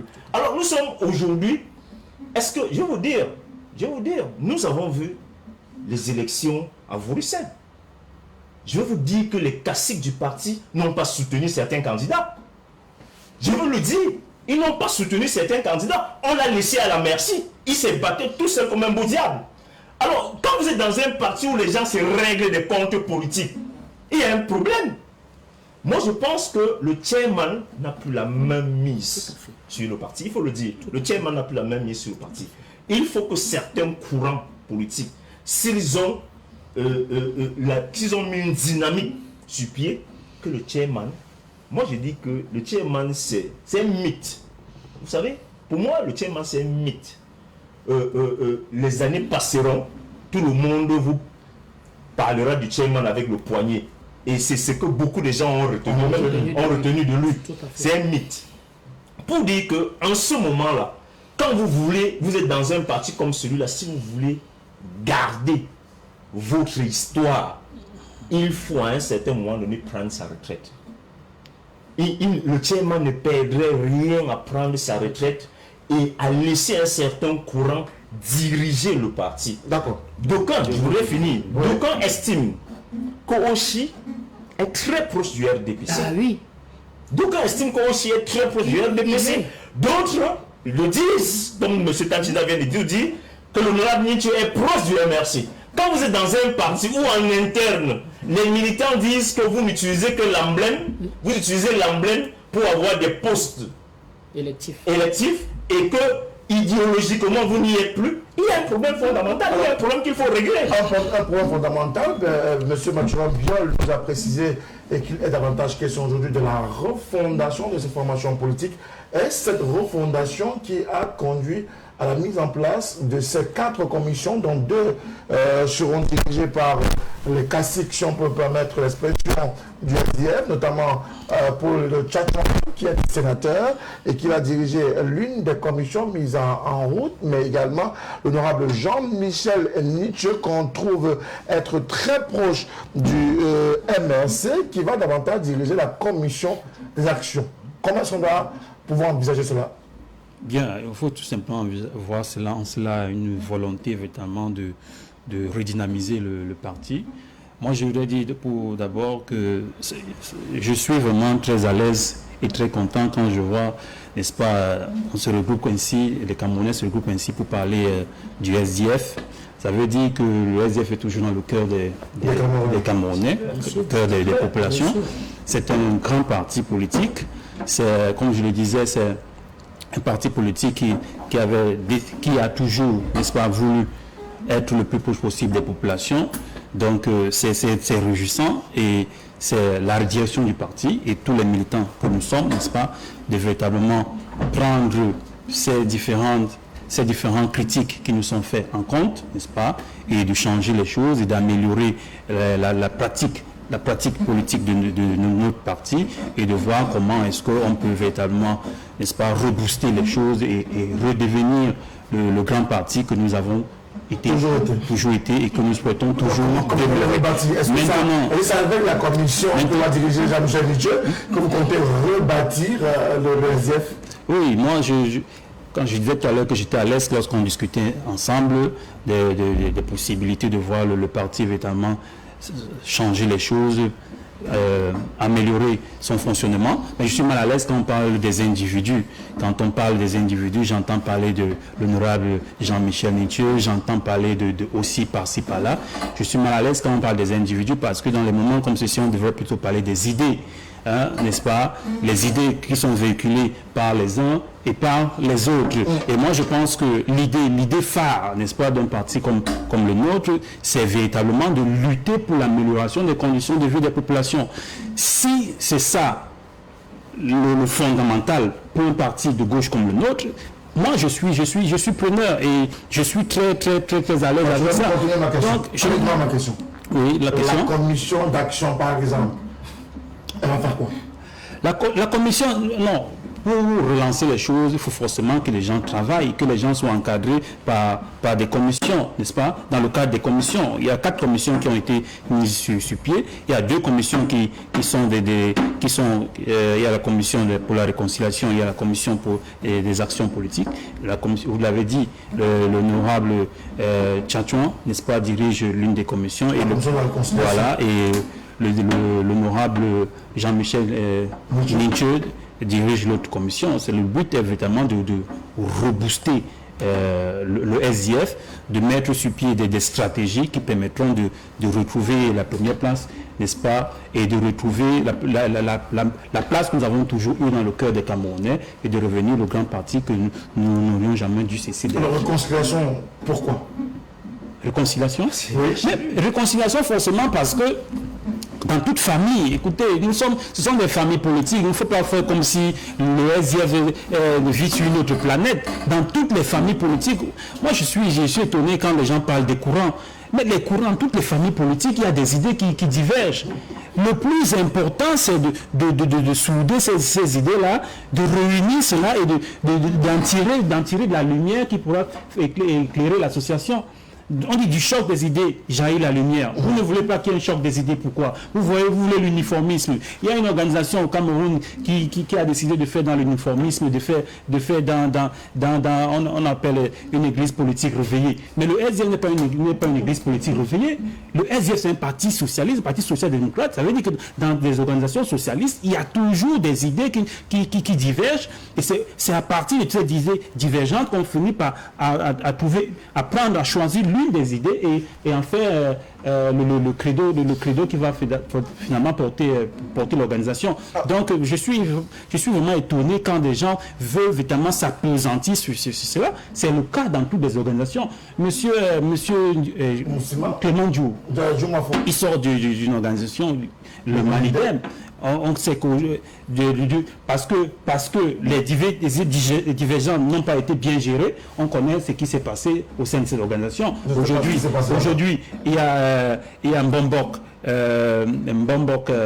Yedga qui se présente comme étant le président du Manidem, et il y a Ekane Nissé qui se présente aussi comme étant le président du Manidem. Pourquoi? Parce que les idées divergentes, n'est-ce pas, qui devaient normalement booster la réflexion, ont plutôt été utilisés pour détruire l'organisation. Alors, on est en train de sortir de cette problématique. On a eu des éléments de réponse. Le SDF peut-il redorer son blason pour sortir? Oui, le SDF peut redorer son blason si il se met encore au travail. Parce que vraiment, les manœuvres que font le SDF montrent à suffisance qu'il y a encore beaucoup à faire. Peut-être la transition a eu lieu, mais cette transition, je l'appelle une transition maladive. Tout simplement parce que ceux des cadres qui sont au centre de la gestion du parti ne sont pas des cadres vraiment choisis. Ce sont des cadres qui ont été fabriqués, surtout que nous voyons au niveau des élections. On se rend compte que le SDF qui avait tendance auparavant à mettre la population au centre de leurs préoccupations, aujourd'hui ne le font plus. On lutte maintenant pour des intérêts personnels et qui ne nous amènent nulle part. Je pense qu'il faut maintenant prendre les choses en main et taper la main sur la table pour que le SDF reprenne ses lettres de noblesse. Que le SDF soit pour le parti où on fait la promotion par amitié. Alors, on a peut-être sorti de cette question du social-démocratique. Nous avons un message que nous avons lu tout à l'heure. Il y a un militant peut-être du SDF qui nous envoie un long message, mais on va y arriver. Avant, l'alternative peut-être passer par le SDF aujourd'hui. Peut-être le SDF reformé. Je suis très d'accord avec mon frère Djoum. Déjà, les partis sociaux-démocrates, c'est clair. Vous perdez une élection au niveau national, vous partez. C'est clair. C'est comme ici, chez Africains, ou bien dans ce type de partis sociaux-démocrates, où des gens ont perdu 4, 5, 6 élections, ont amené le parti de 40 députés à 5 députés, c'est eux qui refont la refondation. Soyons clairs. Je serai militant du SDF, excusez-moi, je dirais surtout pas cela. Donc il s'agit, comme l'a dit mon frère Djoum, il y a beaucoup de problèmes. Il faut questionner le leadership du président national. Donc c'est un congrès, le congrès est au-dessus de toutes les autres. C'est un grand congrès, dit peuple du SDF, des États-Unis, de France, c'est-à-dire que fait ce qu'on appelle le plus grand congrès du SDF. Et dire même à ceux qui ont comment je vais dire, des motions, des lignes, même ceux qui sont partis, c'est l'occasion de dire que papa revenait, plus jamais ça, le 8-2 là, on va déchirer ça lors du congrès. Plus jamais. Non, ce n'est pas une commission, c'est une histoire où 4 personnes sont assises dans une chambre, j'ai des amis dedans, même plus que des amis. Ils font affaire ensemble. Ils gagnent l'argent ensemble. Je veux ne me permettez pas de parler. Il y a des têtes qui vont tomber. Non, j'explique que ce sont les fossoyeurs qui sont à la tête de la commission. C'est-à-dire que c'est des gens que il aurait fallu, c'est le congrès. C'est le peuple du SDF qui devait même dire à M. Foundi que papa, patriarche, merci. Merci des services rendus. Et lui donner même un rôle de haute autorité morale. Vous savez qu'on l'a donné à M. Kabila? M. Kabila appartient pour parti, comment on appelle le FCC. C'est la haute autorité morale. Donc M. Foundi devait apparaître quand il y a palabre. Il devait constituer pratiquement le juge de paix. Quand il y a palabre, on va devant, comment je vais dire, que le patriarche, et il tranche. Qu'est-ce qu'il fait encore dans des nominations de personnes qui font affaire, argent ensemble, où on se réunit la nuit et où le militant ne se retrouve pas? Donc c'est clair. Parti social-démocrate, vous savez que M. Hollande, il va partir du parti, il était président de la République. Hein. Les militants vont lui dire, ce sont les militants qui vont lui demander même de ne plus se présenter. Pour la première fois sur la 5e République, un chef d'État en fonction ne se présente pas. La ligne politique du parti lui a dit, vous vous présentez, on ne vous suit pas. Il a compris qu'il allait faire 2%, la honte du siècle, il en est parti. C'est ça le parti social-démocrate. Vous perdez l'élection à l'échelle nationale, vous dégagez le plancher. Et comment je vais dire que comme le serpent, le parti fait sa mue et de nouvelles têtes apparaissent. C'est ça qu'il faut au SDF. Un grand congrès pour la paix. Non, ils sont plus que le RDPC d'ailleurs. Quand vous discutez dans la rue, les gens vous disent que c'est des amis, ils boivent le champagne ensemble. Mais vous êtes bien introduits. Non, vous êtes introduits. Ils discutent ensemble. Ils discutent ensemble. On dit beaucoup de choses aussi Alors, quand vous donne les noms de vos militants qui font marcher les RDPC. On est dans l'alternance. S'il vous plaît, monsieur. Alternative ou être dans l'alternance? Non, en principe, ils doivent être dans l'alternance. Pourquoi? Parce qu'en principe, aujourd'hui, il faut comprendre des choses. Quand nous sommes dans un parti social-démocrate, le Congrès règle tout. C'est tout. Merci. C'est pourquoi je voudrais à mon ami Mathurin lui dire, il a parlé de l'affaire du Manidem. Le Congrès avait réglé l'affaire Yemba, c'est pourquoi vous allez voir aujourd'hui, c'est un bon quelque chose qu'on écrit là maintenant. Le Congrès règle tout. Et il faut apprendre à effacer les courants. Il ne faut pas avoir peur. Si vous voulez reconstruire un parti, il faut dire à votre leader ce que l'opinion dit de lui. C'est ça qui corrige le leader. Est-ce que on a suffisamment la force, le courage de dire à entièrement John Foundi, il est temps pour toi de prendre la retraite et d'éviter de faire comme c'est là le problème. Je vous ai pris un seul exemple aujourd'hui. Je vous prends un seul exemple. Que fait un leader politique à la FECAFOOT où il y a la magouille d'argent? C'est incroyable. Avec ses amis du RDPC. À la FECAFOOT où il y a des magouilles d'argent. C'est ça la réalité. C'est-à-dire que vous posez des actes où le peuple vous voit. Et vous dites que vous êtes opposant. Non, vous ne l'êtes pas. Vous trompez le peuple. C'est ça la réalité. Moi, je dis que dans le SDF aujourd'hui, quand il a parlé, mon ami Mathieu parle de réconciliation. Vous savez, le 8-2 que le SDF a créé a détruit ce parti à petit feu. Merci. Le premier vice-président qui était parti, c'était... il est à Loum là, mais il est à Loum maintenant. J'oublie son nom, ça va certainement venir. Après, c'était Kawala. Après, c'était... Bien comment? C'était le premier vice-président. Et c'est lui qui était... C'était des personnes qui avaient la carrure de remplacer le chairman. Pourquoi? Parce qu'il tutoyait le chairman. Il le tutoyait. Et ça doit faire à ce qu'on règle ses comptes. Il est parti. Et aussi assujetti de nulle part. Parce que je voudrais demander quand même à un vrai militant du SDF qu'il me dise depuis combien d'années aussi comment il a fait pour devenir vice-président. Il faut aussi qu'il y ait un parcours politique. Dans un parti politique, quand vous commencez, il y a un parcours politique. J'ai l'impression que vous avez un compte à régler. Je suis d'accord qu'il estime qu'en effet, mais il y a des courants politiques. Vous savez, chaque courant politique a un nom, a un leader.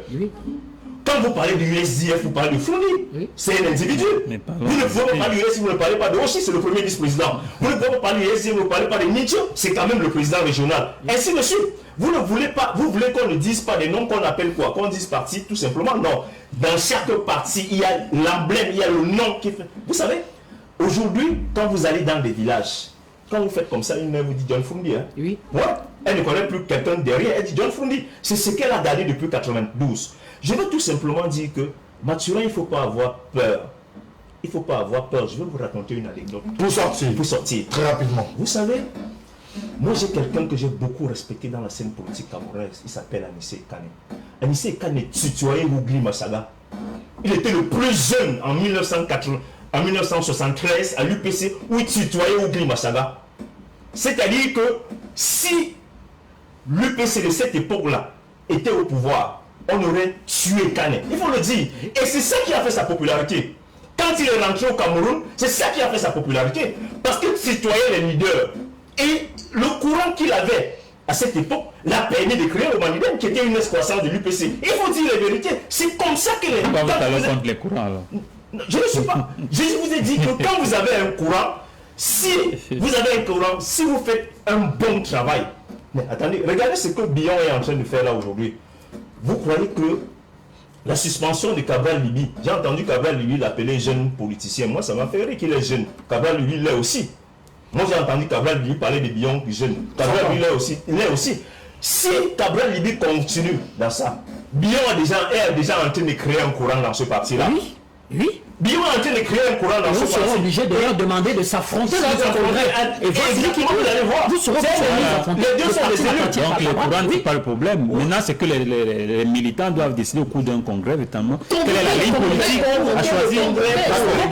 Vous savez, Mathieu, si on parle du SDF, Convoquer le congrès. c'est parce que beaucoup de Camerounais, bon nombre de majorités de Camerounais se reconnaissent en ce parti. C'est vrai. Les gens ont milité à l'intérieur sans être militants. Même à l'extérieur. Même à l'extérieur. Ça doit faire à ce que le SDF reste l'emblème De la force, de la lutte des libertés. des libertés au Cameroun. Merci Il faut beaucoup, le monsieur. dire. Merci beaucoup. Et c'est normal que pour un parti comme ça, c'est normal que pour un parti comme ça, si on veut vous dire quelque chose, qu'on ne garde pas notre langue dans la poche. Merci beaucoup à vous tous, messieurs, d'avoir participé à cette autre thématique. On va prendre quelques SMS, peut-être 3 ou 4. Bonsoir, monsieur Moutomel. Laissez le SDF tranquille. Il n'y a jamais eu d'élection au NOZO. Seuls quelques agents publics, élites du RDPC, hommes en tenue ont voté. Le pourcentage déclaré est loin de la réalité. J'ai vu depuis 2009, dites aux représentants du PCRN, que nombre de Camerounais comme moi sont déçus de Cabral Libi. Je ne vois pas le PCRN parler du Social Democratic Front. Je félicite Célestin Jamen car c'est le seul en dehors de toute la clique d'adeptes de la secte MRC à avoir gardé l'esprit libre et censé avec Maître Joe du MRC. Dites à votre invité, monsieur Bertrand Tatinda, qu'on n'a pas besoin d'un tête atalacoutiste sur notre chaîne. Je ne sais pas de quoi il parle, s'il vous plaît. J'ai toujours dit que M. Kamto peut être un bon juriste, mais un mauvais politicien qui n'a jamais eu le courage de condamner de façon ouverte autant en gagnant que la base pour leur dérive, aidés par leur caisse de résonance de médias qui, à l'époque, focalisait sur la réaction aux propos d'un Ghanan des députés du Sud voulant noyer les déclarations d'un Ghanan qui appelait au génocide d'une tribu. C'est Alain depuis Bamenda qui nous a envoyé son message dans le cadre de cette émission. Bonsoir, monsieur Moutomé. S'il vous plaît, on a voté une loi contre le tribalisme et bien sûr, ne laissez pas M. Tatinda tenir des propos tribaux sur votre plateau. Je l'ai retourné, s'il vous plaît, rassurez-vous. Il ne tiendra aucun propos à caractère tribal sur notre plateau, s'il vous plaît, M. Bertrand Tatinda. Et c'est votre homonyme de Yaoundé, Bertrand également, qui nous envoie ce message cet après-midi. Autre réaction qui nous est parvenue cet après-midi. Bonsoir à vous sur le plateau. Vraiment, quand le MS n'est pas sur le plateau, certains opposants de l'opposition et alliés du gouvernement parlent de ce parti et des individus du SDF sans preuve. C'est lamentable. C'est Paul de Yaoundé qui nous envoie son message dans le cadre de cette autre émission. Autre réaction, s'il vous plaît, respectez le point de vue des téléspectateurs. Le SDF demeure un grand parti politique avec un bel avenir pour peu ces adeptes et membres se mettent, pour peu que ces adeptes et membres se mettent ensemble, en oubliant totalement certaines formations politiques non nées pour tenter de le déstabiliser. Voyez ce qui se passe avec ces atrocités néophytes. La baisse de Côte du SDF tire son origine dans la guerre du Nozo, que les Camerounais fassent encore plus confiance au Social Democratic Front. C'est donc Ali, dans le cadre de ce programme, c'est maître Paul Pailleret, militant du Social Democratic Front, qui nous a envoyé son message dans le cadre de cette émission. Autre réaction, un débat, c'est le fait de faut respecter les partis politiques, voilà, surtout lorsqu'on ne fait pas partie de ce parti. Ne dites pas ce que vous ne connaissez pas. Monsieur Bertrand Tatinda ne connaît pas la politique du SDF. Il fait la politique, certes, mais il est loin de connaître les réalités de la maison SDF. C'est comme nous dit cet autre téléspectateur, c'est son message, c'est sa réaction dans le cadre de ce programme. Bonsoir à vous sur le plateau. Il faut nous éviter des militants qui nous perdent et des invités qui ne nous disent pas forcément la vérité. Une fois encore, c'est M. Bertrand Tatinda qui est pris en mal par un militant du Social Democratic. On a tenu à le préciser. Bonsoir à vous sur le plateau. Très bonne émission. Le SDF a mis un homme d'affaires à la tête de sa formation politique. Donc, il faut restructurer complètement le Social Democratic Front. C'est M. Saka Jean Angoua Pambang qui nous envoie son message dans le cadre de cette émission. Par contre, il dit bonne émission, mais Bertrand Tatinda, s'il vous plaît, arrêtez de verser de l'huile sur le feu, de SDF brûle. Quand vous continuez dans cette posture, vous avancez, vous continuez à verser de l'huile dans cette formation politique. Bonsoir à vous sur le plateau, M. Bertrand Tatinda. Faites preuve de sincérité politique en respectant purement et simplement le Social Democratic Front. C'est que nous dit cet autre téléspectateur dans le cadre de cette émission de ce samedi sur la télévision du Monde. Nous prenons une autre thématique, notamment sur un rapport avec la démission, la transhumance politique. Et pour parler de cette transhumance politique, nous tournons vers Clément Joumoafo, ex-militant du Malidem. Clément, finalement, vous avez atterri où? Non, je n'ai atterri nulle part. Pourquoi? Je suis un acteur politique.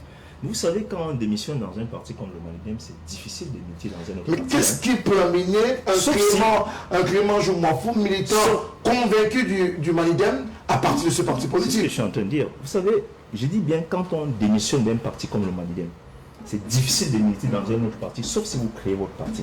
Comme l'a fait Banda Kane, qui était mon ancien président. Parce qu'à un certain moment donné, vous êtes dans un parti où on vous forme, vous avez une idéologie forte. Et quand vous arrivez même dans les autres partis, vous avez beaucoup d'aura. Alors, maintenant, quand vous me demandez pourquoi, moi je vous ai dit tout à l'heure au début, quand vous n'êtes plus d'accord avec une certaine idéologie d'un parti, vous démissionnez. Vous démissionnez pourquoi? Parce que le parti était confisqué par M. Yabia ou bien par M. Bandakani? Par M. Anissé Kane. Non, le parti n'est pas. Je dis bien, quand vous n'êtes plus d'accord avec l'idéologie, C'est quand on pose la question.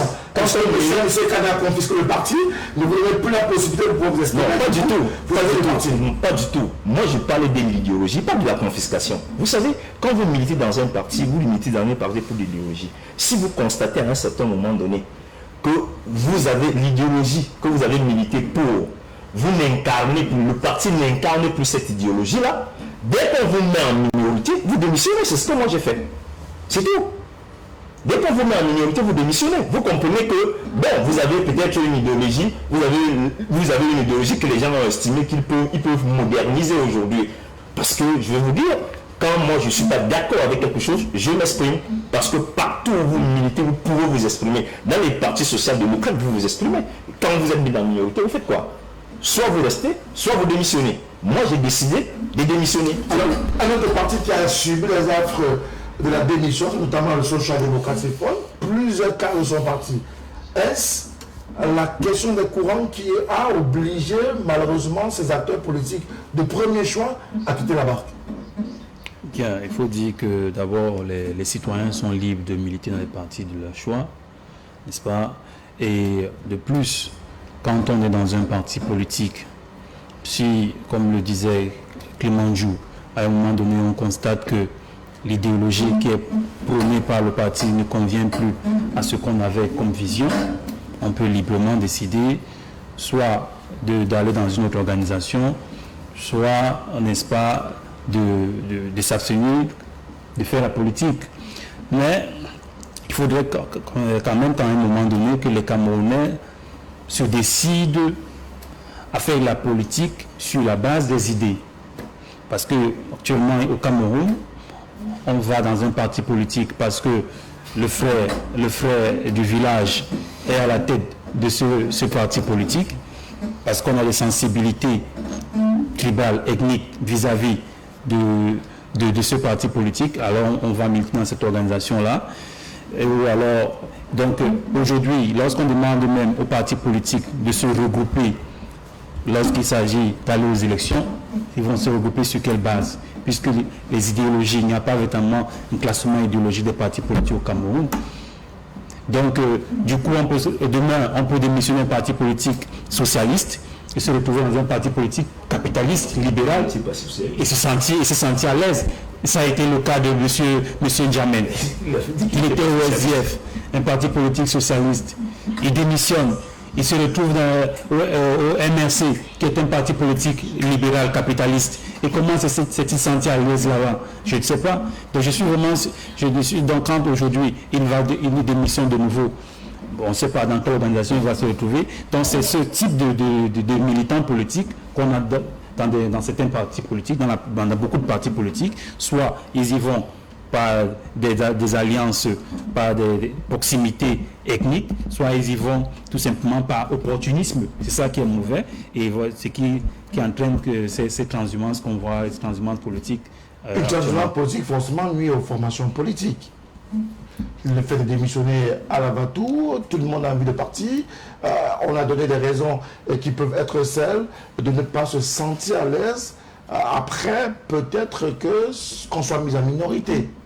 Plusieurs raisons en main souvent, certains acteurs politiques à prendre des décisions qui parfois finissent par leur clouer.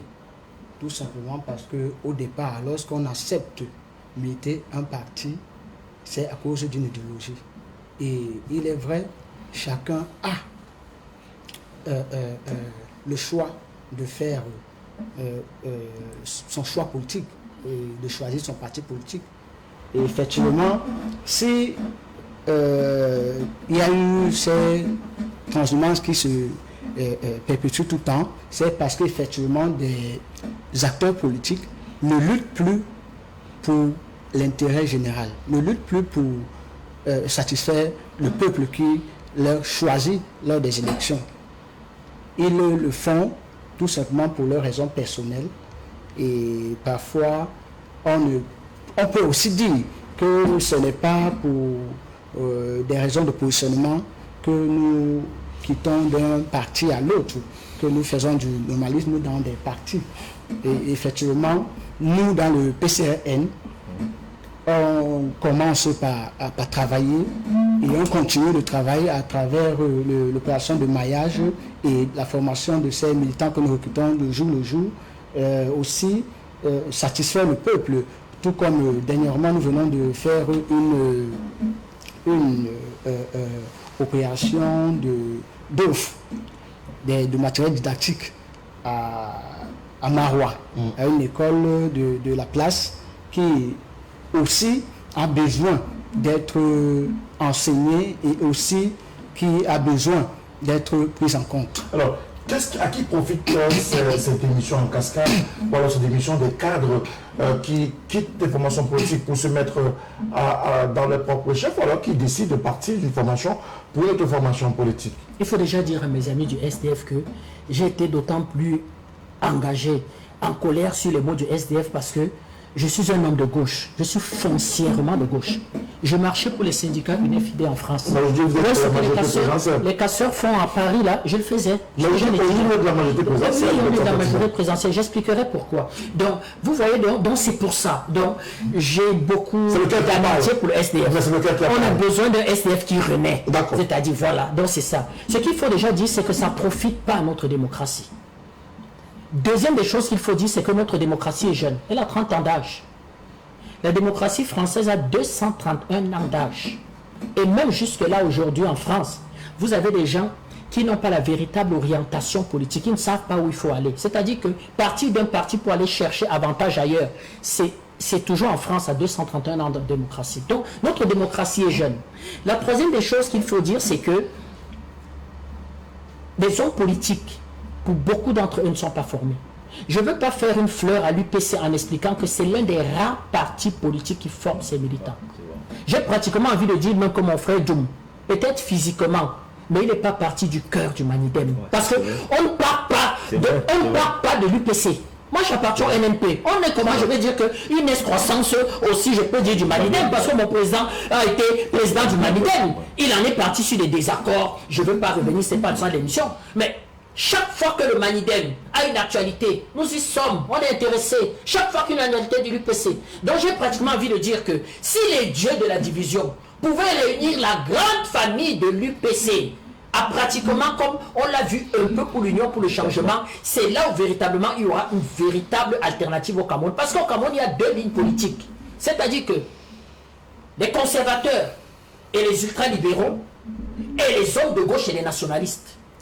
Et nous avons décidé lors de notre congrès, notre parti date de 2 ans, de dire que dans la situation actuelle, et je réponds à votre question, où les interférences étrangères, les mains noires, des gens décident d'attaquer l'intégrité du Cameroun et la République. On prend position pour la République. Parce qu'on s'est posé une question. Si le président de la République perd la guerre, nous sommes convaincus que si Robin Oumniobé était vivant, il aurait pris position pour soutenir les forces de défense et celui qui incarne les institutions. Ça ne veut pas dire. Là, je suis d'accord. Ça ne veut pas dire qu'il aurait soutenu le président Biya. Moi, je vais dire dans l'idéologie. Nous le savons. C'est un conservateur, le président Biya. Je suis d'accord. Mais quand la République est attaquée, et c'est ça la particularité des UPCistes, c'est de dire que le Cameroun, c'est sacré. Tu attaques le Cameroun, on soutient le Cameroun et ceux qui incarnent l'institution. Vous me demandez, moi, de ne pas soutenir les institutions, de ne pas reconnaître les institutions. Voilà ce qui a fondé. Et ça a été donc un congrès novateur. On va inviter nos amis. Monsieur Célestin Djamène était présent. Il était présent. Il n'est pas venu en tant que représentant du SDF, mais il est venu en tant qu'ami. On va inviter des amis. Il y avait des amis du Manidem. De dire qu'on fait notre congrès. Et on décide véritablement, dans la situation sociopolitique à l'heure actuelle, de soutenir le président de la République. Parce que s'il perd la guerre, il n'y a plus Cameroun. Voilà donc un peu ce qui peut expliquer ça. Donc, il faudrait véritablement former, parce que vous ne retournez pas un militant de l'UPC. Par contre, vous pouvez retenir un militant du... Je le dis à mes amis, que quand votre président national va vous dire au revoir, vous risquez de venir nous retrouver énormément. Parce que beaucoup sont là-bas, d'ailleurs ils se reconnaissent entre eux, parce que ce n'est pas tout à fait par conviction. C'est-à-dire qu'on peut facilement aussi gagner les marchés quand on a président de section. On peut gagner facilement un marché. Donc voilà donc aussi ce qui peut expliquer. Donc on ne part pratiquement jamais d'un véritable parti de gauche où on a été formé. Alors, est-ce que le problème de la formation politique qui cause problème autour de cette transhumance? Oui, exactement. Vous savez, en 1990, vous savez, quand Ougli Massaga démissionne de l'UPC, c'est un coup de tonnerre. Bien sûr. Personne ne croit. C'est un peu comme si le ciel s'effondrait. Mais est-ce que depuis 1990 jusqu'à son décès, adieu commandant du commandant Guissamba, est-ce que depuis 1990 vous avez vu l'unité dans un parti politique? Il n'a pas pu. Il a même créé un parti qui n'a pas marché, il n'a pas pu. Quand vous êtes formé, si vous n'avez pas un parti qui a le même emblème, vous ne pouvez pas militer. C'est ça la réalité. Et la transhumance politique, c'est pour des gens qui sont ambitieux. Et moi, je dis que les ambitions sont légitimes. Mais sauf que, il faut qu'on assume ça. C'est-à-dire que... Quand l'ambition manque parfois de conviction. Oui, mais c'est justement ce que je suis en train de dire. Parce que si vous quittez du SDF pour aller au MRC, ça veut dire que vous n'avez rien compris. C'est clair, vous ne pouvez pas déclarer de la gauche pour la droite. C'est pas possible, vous n'avez rien compris. C'est ça la réalité. Vous ne pouvez pas me voir militer dans un parti comme le MRC, c'est pas possible. C'est pas possible. Je ne peux pas. Parce qu'en principe, moi, je suis un homme de gauche, je suis marxisant. Vous ne pouvez pas me demander de militer dans un parti de droite. C'est pas possible. Alors, nous sommes donc dans un pays où, à un certain moment donné, les gens ont besoin de survivre. Et quand on a besoin de survivre, on n'a plus besoin de l'idéologie. L'idéologie est à côté. Qu'est-ce qu'on en est par vous pensez que Oumniobé, avant de mourir, avait 100 000 francs dans son compte bancaire? Voilà. Vous pensez que Wandi, avant de mourir, avait 100 000 francs? Les gens ont besoin de survivre. Les gens veulent manger. Ils vont là où l'argent les appelle. En ce moment donné, il n'y a plus d'idéologie. Dans les partis politiques, il y a de l'argent alors. Mais attendez, les gens vont dans des partis Parce qu'ils veulent des postes où il y a de l'argent. Ah, d'accord. Certaines personnes sont parties dans certains partis parce qu'ils allaient dans d'autres partis. Ils devaient être candidats pour être soit maire, soit député. Vous voulez qu'on cite les noms? Ça va faire honte à la République. C'est des gens que je respecte. Mais il faut le dire, ils ne sont pas allés pour des convictions politiques. C'est ça la réalité. Parce que quand vous allez pour des convictions politiques, vous arrivez dans un parti, il faut que ce parti-là reflète au moment où vous sortez. C'est ça la réalité. Alors, bon nombre de gens ont démissionné pour aller dans les partis. C'est pourquoi, quand vous arrivez dans ces partis-là, vous n'arrivez pas à supporter. Si vous êtes allé quelque part parce que vous pensiez décrocher une mangue bien mieux, et que vous arrivez, on vous dit que non, vraiment, cette mangue-là, il n'y en a pas. Vous ne résistez pas longtemps, M. Moutomé. Vous ne résistez pas longtemps, vous prenez vos clés de vous claquez, vous partez. Regardez, depuis qu'on a annoncé la non-participation un parti a annoncé la non-participation d'une élection, beaucoup de militants de ce parti qui étaient au devant de la scène, ils sont où? Tous sont entrés dans le trou, comme des rats.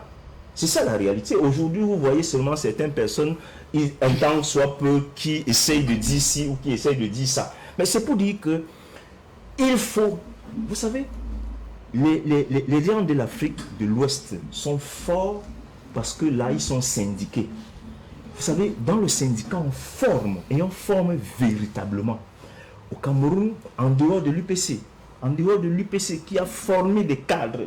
Vous savez, à l'époque, le Manidem, c'était l'école des cadres. C'était là-bas qu'on formait les cadres. On formait les cadres. Et il y avait la branche armée dans l'UPC à l'époque. Alors, il faut que nous, on apprenne, qu'on comprenne qu'il y a beaucoup de partis qui sont nés. Ces gens sont nés parce qu'ils veulent de la rente. Les gens sont nés parce qu'on les a fabriqués. Et aussitôt, vous êtes sur le terrain, aussitôt on commence à constater votre faille. C'est tout. Arthur Mbia, pour sortir de cette transhumance politique, qu'est-ce qu'il faut véritablement faire au sein des formations politiques? Comme les uns et les autres l'ont dit ici, c'est la formation. La base, c'est la formation. On peut passer au SDF, pardon. Au SDF, vous avez évoqué certains cas. Même au SDF, on ne forme pas assez. Ça, il faut le dire clairement. Nous avons au SDF besoin d'une école, n'est-ce pas, de formation et des militants et des cadres, n'est-ce pas? Quand on recrute un militant, il doit véritablement être instruit sur l'idéologie du parti, sur la vision du parti, sur l'histoire même du parti. Ce n'est que là qu'il peut véritablement se situer sur la scène politique. Donc, de façon globale, il y a un net besoin de formation des militants, des cadres, et ce n'est que là, en ce moment-là, qu'on pourra éviter les actions opportunistes des uns et des autres, quitter une organisation à la veille d'une élection, parce qu'on a déjà fait des calculs sur le droit de chacun de quitter c'est bien le droit de chacun, mais lorsque vous lisez quelqu'un à 2 semaines d'une élection, fait un voyage à Yaoundé, n'est-ce pas, négocie ce qu'il peut négocier, revient à Douala, annonce sa démission pour telle organisation parce que les élections sont déjà prévues. Vous voyez, ça ne n'est même pas crédible. Et si un tel individu veut diriger, veut gérer les finances publiques, ça veut dire que c'est quelqu'un qui n'est pas honnête, il n'est pas crédible, on ne peut pas lui donner véritablement de la valeur. Donc, mais c'est ainsi. Je vais citer par exemple, aujourd'hui, M. N'Djamena a démissionné. Il y a aussi un autre, certainement, il y a un autre militant du SDF qui a aussi démissionné, M. Kouni. C'était des gens qui démissionnaient à quelques jours de l'élection parce qu'ils avaient fait des calculs sur des bases, je ne sais pas sur quelle base, en allant au MLC, du jour au lendemain, ils devaient se retrouver maire ou bien conseiller municipal, n'est-ce pas, ou député, mais aujourd'hui, ils sont... Les calculs ont foiré. Ce qui veut dire que... Par exemple, si on n'a pas besoin de s'entendre là-dessus, la démission de Célestin N'Djamena de Botombui, c'est que, à raison de ce qu'il n'a pas obtenu, ce qu'il espérait, il préfère partir. Ce sont des démissions opportunistes. Voilà le mot. Ce sont des missions opportunistes. C'est-à-dire que beaucoup même dans ce parti politique sont dans la même visée, dans la même option. Ça veut dire que, imaginez un seul instant qu'en 2025, le président de ce parti politique décide encore qu'il boycotte des élections. Le parti va s'évider. Le parti va s'évider. Donc c'est démocratique. Ce n'est pas des convictions idéologiques. Il n'y a pas de formation. Ce n'est pas de conviction idéologique. Donc du coup, c'est vraiment pas général. Je voudrais dire que ce qu'il est en train de dire est très pertinent. Vous savez, quand on démissionne d'un parti comme l'UPC, comme le Mamiden, souvent on finit, on finit par rentrer. C'est ce que je veux dire. On finit par rentrer. Vous avez dit que vous êtes en train de rentrer. Ça ne m'empêcherait pas de rentrer au Manidem. C'est dans mon âme. Le Manidem est dans mon âme. Dites-le-nous. C'est le premier parti auquel j'ai commencé à militer. J'ai été formé là-bas. C'est le parti vers lequel vous êtes en train de retourner. Je peux retourner au Manidem. Je vous dis, il ne faut pas avoir honte de le dire. C'est le premier parti auquel j'ai commencé à militer. J'ai été formé au Manidem. Alors, rien ne m'empêche d'y rentrer. C'est ça la réalité. Parce qu'en principe, cette transhumance politique affaiblit l'opposition. Le parti au pouvoir en profite pour dire, vous nous dites que nous dirigeons mal, nous tenons les finances, nous ne voulons pas ceci. Regardez vos militants, regardez ce qu'ils font. Eux-mêmes, ils font quoi? Ils sont en train de chercher quoi? Des postes. Quand vous démissionnez d'un parti, vous allez dans un autre. Vous redémissionnez. On ne sait pas où vous êtes en train d'aller. Peut-être vous attendez une éventuelle nomination parce que les Camerounais sont très forts dans les calculs.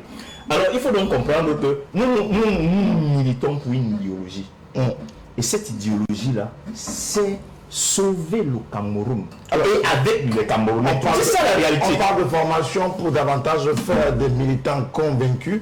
Est-ce que vous, au PCRN, vous ne courez pas le risque de voir cette démission en cascade avec, par exemple, la querelle née de ces derniers jours entre le président national, Cabral Libi, et l'adjoint au maire de la 5e, Joseph Espoir Bion?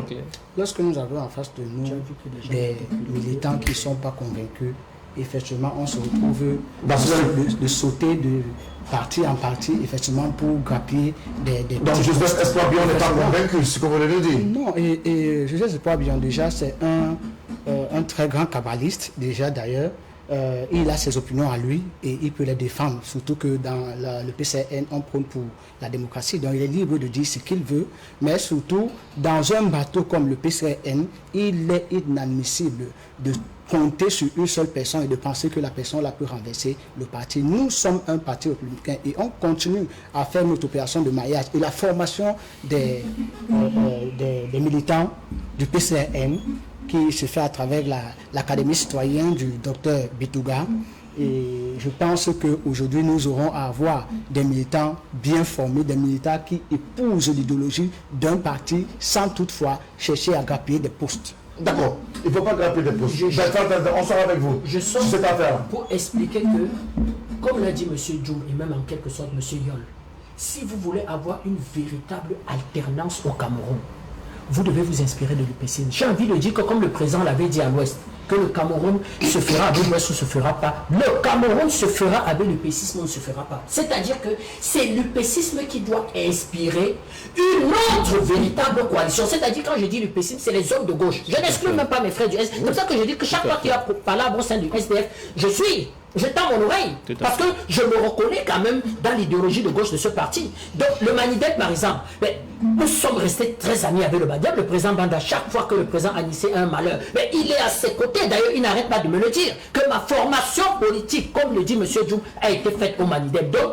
c'est une véritable coalition des partis de gauche, de l'UPCisme, qui peut inspirer encore une coalition. Des militants convaincus, pas des militants démissionnés. Nous n'avons que des militants convaincus, c'est-à-dire que déjà nous n'avons pas d'argent. Il y avait des gens qui démissionnent, qui vont dire d'un parti à un autre, c'est Sambaka n'est pas vrai, c'est peut-être le cadeau, sinon après. Je ne sais pas si. Après le docteur Damdamdjoua, on parlait davantage. Est-ce que l'UDC peut véritablement incarner? J'explique que même s'il y a palabre au sein de la grande famille UPC et de la grande famille des hommes de gauche, on y reste de cœur. C'est-à-dire que M. Djoum est là.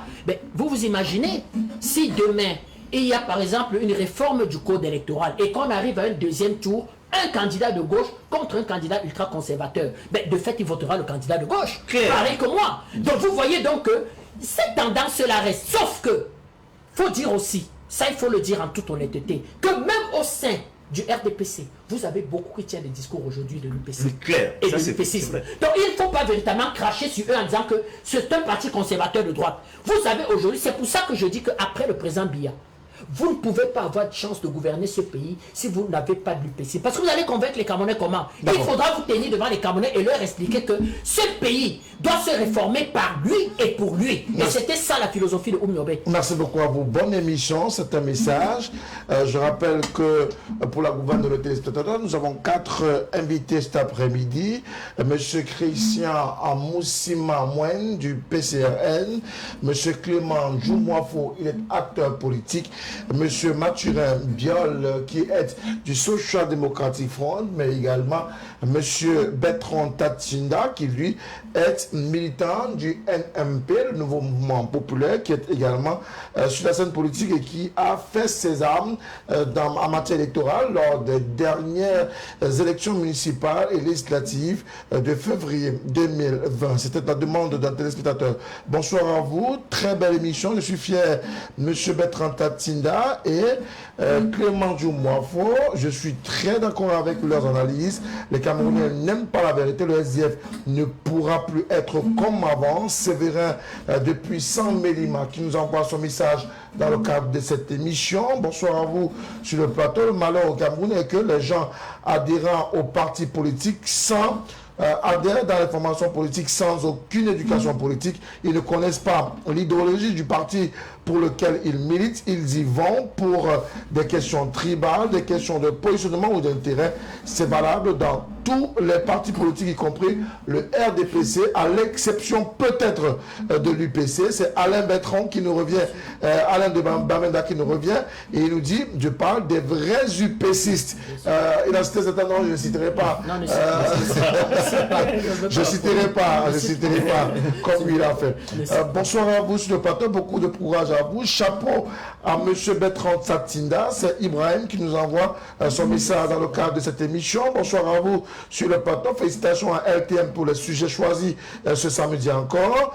Bonsoir à vous sur le plateau. La politique au Cameroun est faite pour des personnes qui n'ont pas faim. Donc, sur cette base-là, allez fouiller dans les partis politiques que compte le pays pour voir ceux qui exercent une activité libérale et qui sont des personnes libres, contrairement à ceux qui y convoitent des postes et, par conséquent, ne sont pas prêts pour justement suivre l'idéologie des formations politiques. C'est ce que nous dit cet autre téléspectateur.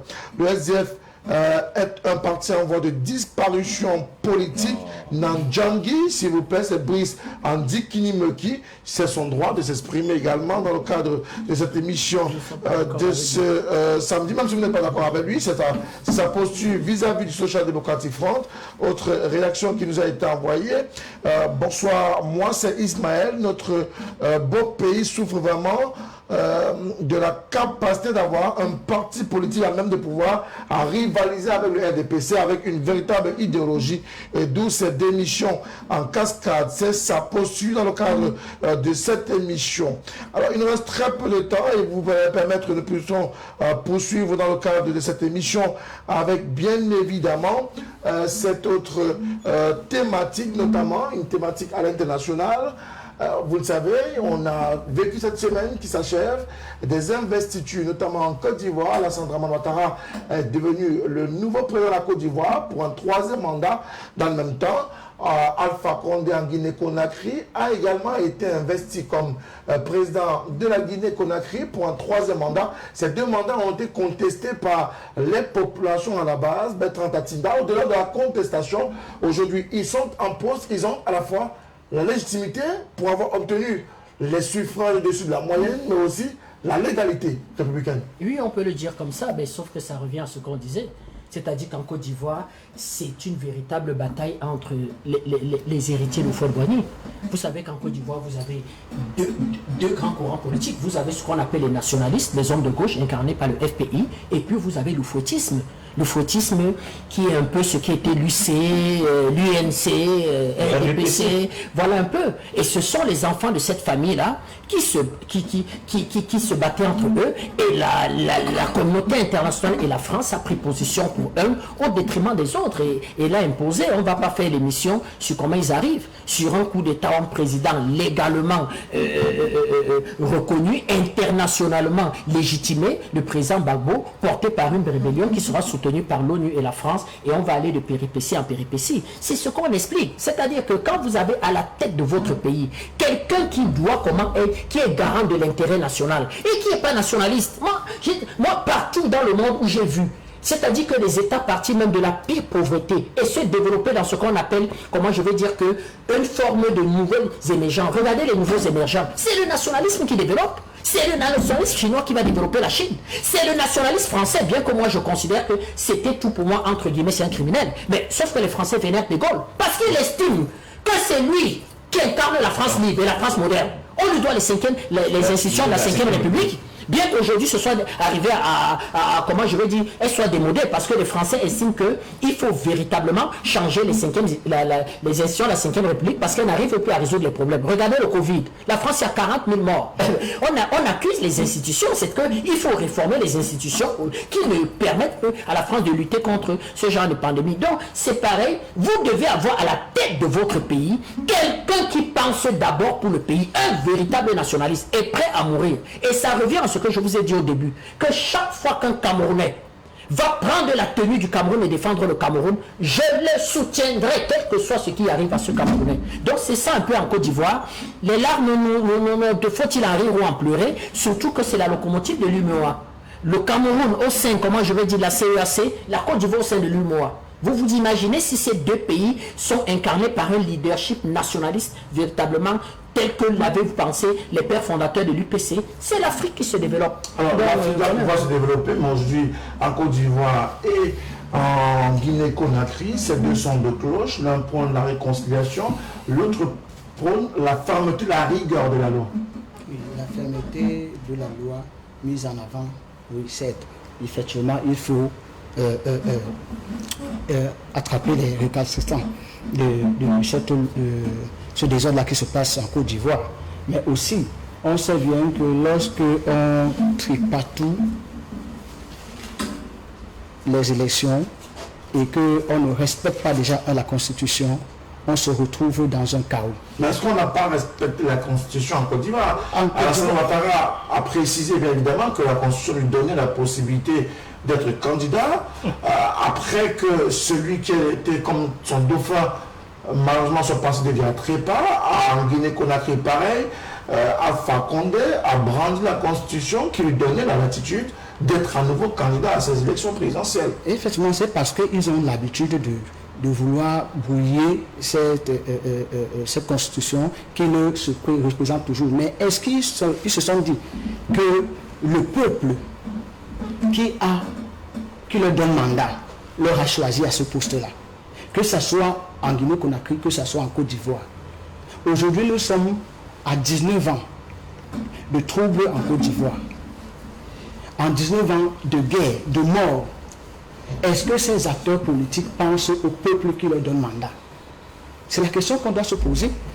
Et dire que ce soit Alassane Ouattara, que ce soit Henri Konan Bédié, que ce soit même Guillaume Soro, que ces hommes politiques laissent la politique et donnent à une autre classe l'affaire de la gestion de la Côte d'Ivoire. Parce qu'aujourd'hui, là, on en compte effectivement des milliers et des milliers de morts. On est fatigué de cela. Aujourd'hui, on voit même des artistes qui parlent de la politique. Et effectivement, ces artistes parlent de la politique parce qu'ils en ont marre de cela. Quand on commence à voir que des hommes politiques ne luttent que pour leur propre intérêt, ne s'intéressent même plus à ceux qui leur donnent ce mandat, on se pose la question de savoir où est-ce que nous allons. Alors, maintenant, en Côte d'Ivoire ou en Guinée-Conakry, est-ce qu'on est dans la posture de moi ou rien? De toute façon, ce qui se passe en Côte d'Ivoire et en Guinée-Conakry est regrettable. N'est-ce pas? En Guinée-Conakry, c'est surtout regrettable parce qu'on avait au pouvoir un ancien opposant, n'est-ce pas? On pouvait espérer qu'il aurait fait mieux, mais malheureusement, il s'est retrouvé dans les mêmes travers que ceux qu'il avait combattus lorsqu'il était à l'opposition. Quelqu'un avait dit que le pouvoir a viré.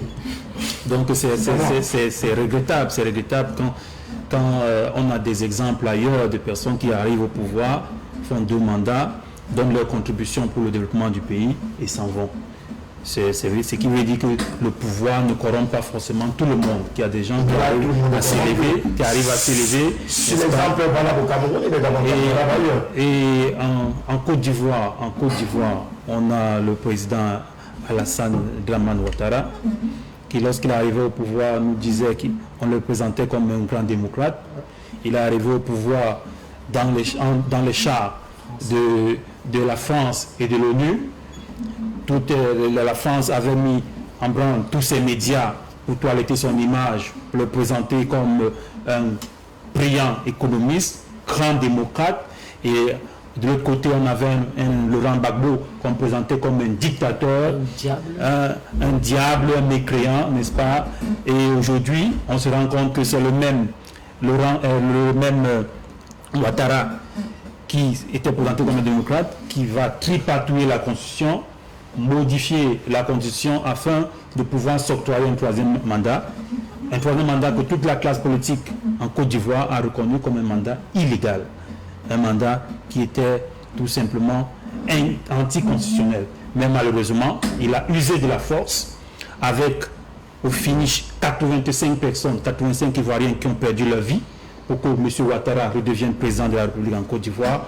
C'est regrettable, c'est condamnable, c'est inadmissible. On ne souhaite ne pas voir des choses pareilles encore dans les continents en Afrique, mais malheureusement, tant que la mainmise des puissances impérialistes, la mainmise des puissances coloniales telles que la France sera toujours sur la politique en Afrique, on aura toujours à subir des gens comme M.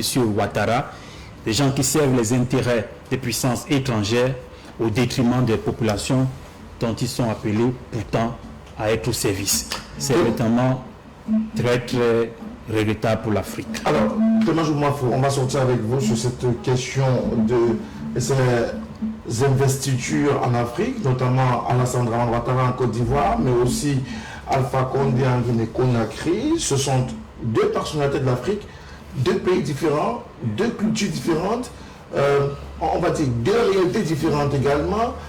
En Côte d'Ivoire, depuis 2010, ça chauffait. Alassane Dramane Ouattara a pu ramener une certaine sérénité. On parlait davantage de diversifier, d'aller vers une dynamique d'union nationale. Aujourd'hui, il nous parle de réconciliation et de dialogue. Est-ce que cela est possible en Côte d'Ivoire? La réconciliation et dialogue, moi je ne crois pas que ce soit possible. Mais pourtant, il a mis en place un nouveau ministère. Oui, mais c'est la réconciliation qui est d'ailleurs plutôt dit par l'un de ses challengers. C'est du saupoudrage. C'est du saupoudrage politique. Qu'est-ce que vous appelez quoi? C'est du saupoudrage politique. Alassane Dramane Ouattara, c'est un pion des Occidentaux. Il travaille pour la FMI et pour la Banque mondiale et pour les Français. On le sait depuis la mort d'Houphouët en 93. C'est justement pourquoi il faut que les gens restituent l'histoire. C'est justement pourquoi Houphouët fait rentrer Henri Konan Bédié, demande à Bédié qui était à l'extérieur, qui travaillait comme diplomate, de rentrer en Côte d'Ivoire, de se présenter et de faire de Bédié député et de faire de Bédié président de l'Assemblée nationale. Et que constitutionnellement le président de l'Assemblée nationale devenait président de la République en cas du décès du président. Est-ce que vous savez que Bédié a prêté serment en bras de chemise? Parce que Ouattara était prêt à prendre le pouvoir. Et Ouattara a promis à Bédié, je reviendrai. Alors, nous avons vu le putsch de 99. De 99 qui fait venir Gueye au pouvoir et après Gbagbo prend le pouvoir. Nous constatons tout simplement que les pays, l'impérialisme n'aime pas les nationalistes. C'est clair. Il n'y a pas de débat là. C'est tout. On a vu un Gbagbo qui est venu dire nous n'acceptons plus l'allocation de la présidence de la République, nous ne louons plus. Comment nous on peut être chez nous, on vous paye l'allocation chez vous, c'est pas possible. Comment vous pouvez diriger le peuple d'Abidjan, c'est pas possible. Nous ne sommes pas d'accord avec ça. Et la France dit, ah bon? Nous avons le même cas ici. Oui. Nous avons le même cas ici au port de Douala. Oui. Alors nous allons dans un pays où Ouattara dit à ses compatriotes, je ne serai plus candidat. Tout le monde applaudit. Il prend Gon Coulibaly, qui connaissait son état de santé. Et certainement son ministère de la République. C'est la réalité. C'est la réalité. L'avantage, c'est que se présentent comme des perspectives pour la Côte d'Ivoire. Aujourd'hui, la réconciliation et le dialogue prôné par M. Ouattara, ces deux valeurs-là peuvent-elles permettre à la Côte d'Ivoire de renaître de ses cendres, de finalement abandonner derrière elle cette histoire où le sang aura coulé? Bon, je dis c'est du saupoudrage politique. Vous savez pourquoi je le dis? Parce qu'en principe, Ouattara va user de ce saupoudrage politique-là pour finir son quinquennat. Vous savez, il a déjà délivré le passeport à Gbagbo. Il faut encore beaucoup de négociations pour que Gbagbo rentre. Il faudrait le faire à Charles Blé Goulé, ainsi de suite. Et au fil du temps, vous allez constater que ça va prendre 1 an, ça va prendre 2 ans. Le temps de mettre sur pied tous les leaders politiques, ça va prendre 3 ans. Ainsi de suite, vous allez voir, il sera à la fin de son mandat. Et ce sera la réconciliation aussi. Pas du tout. Parce que celui que vous avez amené à l'arrêt là, pour le condamner hier, vous estimez aujourd'hui qu'il peut rentrer, alors il est blanchi. C'est ça? Alors, Ouattara accepte aujourd'hui que Gbagbo est blanchi? C'est ça la réalité? Mais vous croyez qu'avec la manière dont Ouattara est en train de faire, il peut avoir réconciliation en Côte d'Ivoire? Il y a beaucoup d'eau qui ont coulé sur le pont. La meilleure réconciliation en Côte d'Ivoire, c'est que Ouattara dégage le plancher et laisse la classe politique, la nouvelle classe politique, prendre le relais. C'est qu'il a promis lui-même. Ceux qui ont partisé avec Ouattara hier ont été contre lui. C'est la première fois que je vois en Afrique toute l'opposition contre un président. C'est incroyable. Il est parti aux élections avec un seul candidat indépendant. Mais vous savez que Blaise Compaoré avait gagné les élections à 97% comme Ouattara. Mais 2 ans après, le balai citoyen lui a dit: Monsieur Compaoré, vous ne méritez plus. Alors, avec cette façon où les dirigeants nous font comprendre qu'ils ne vivent que de la France. Vous savez ce que Ouattara avait dit à son premier mandat? Je remercie le président Sarkozy. Je remercie la France. Avant de parler de la Côte d'Ivoire. Et vous me parlez d'un président comme ça qui lutte pour ses compatriotes? Non. Il est là justement parce qu'il y a des lobbies qui l'ont mis là et qui doit remplir sa mission. Vous ne croyez pas à la conciliation en Côte d'Ivoire, comme au dialogue, mais est-ce que vous pouvez davantage comprendre la posture de M. Alpha Condé qui lui parle de fermeté, de rigueur de la loi face à ceux qui proclameraient ou alors envisageraient de mettre à mal son mandat, son 3e mandat? Ça va toujours gêner M. Alpha Condé parce que c'est un homme de gauche. M. Alpha Condé appartenait à l'international socialiste. Mais son comportement est très étonnant. Très étonnant. Je rappelle que quand les syndicats d'enseignants, des syndicats de fonctionnaires faisaient grève, ben c'est des cinquantaines de morts quand même en Guinée. Donc c'est très décevant cette histoire. Pareil pour la Côte d'Ivoire. C'est pour ça que nous parlons de conviction. Vous ne pouvez pas gérer un destin national quand vous n'avez pas, comment je vais dire, que l'amour pour ce pays. Quelle est cette histoire où vous arrivez au pouvoir et vous tournez pour ce qu'on appelle l'oligarchie mondiale? Soyons sérieux. L'oligarchie mondiale n'a pas de pitié. Elle n'a pas d'amour. Elle vous écrase. Ce sont ses intérêts des marchés. Je vous donne un exemple. On prend 1,5 milliard d'euros. On le donne dans un marché de gré à gré. C'est acceptable? De gré à gré. C'est-à-dire on dégage les Coréennes, on prend un consortium français, on donne le marché. Vous savez que le gré à gré par essence retourne de l'argent qu'on appelle les rétrocommissions. Il n'y a pas de gré à gré sans rétrocommission. Donc si on prend 10%, c'est-à-dire que les gens ont négocié une rétrocommission de 10% de 1,5 milliard d'euros. Vous imaginez? Où est l'intérêt du petit Ivoirien? Et on vous explique qu'il fait 19% de taux de croissance avec 14 000 milliards d'endettement alors qu'ils ont eu le taux d'achèvement. Peut-être 56 ans après le Cameroun.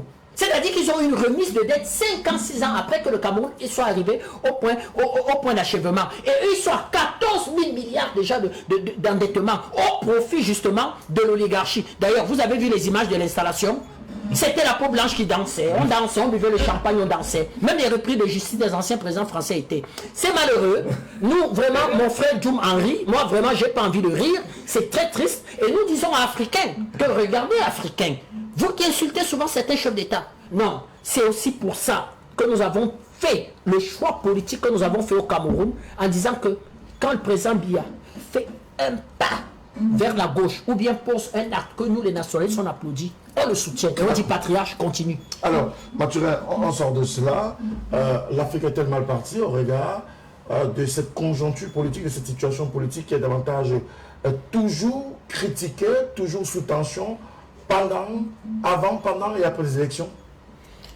L'Afrique, effectivement, est dans une situation très difficile. difficile parce que ce ne sont pas les nationalistes qui sont au pouvoir. Ce ne sont pas les gens qui aiment l'Afrique qui dirigent l'Afrique. Ce sont des gens qui ont un esprit extraverti, qui ont un esprit qui cherche beaucoup plus à défendre les intérêts des Occidentaux au détriment des intérêts des nationaux, des Africains.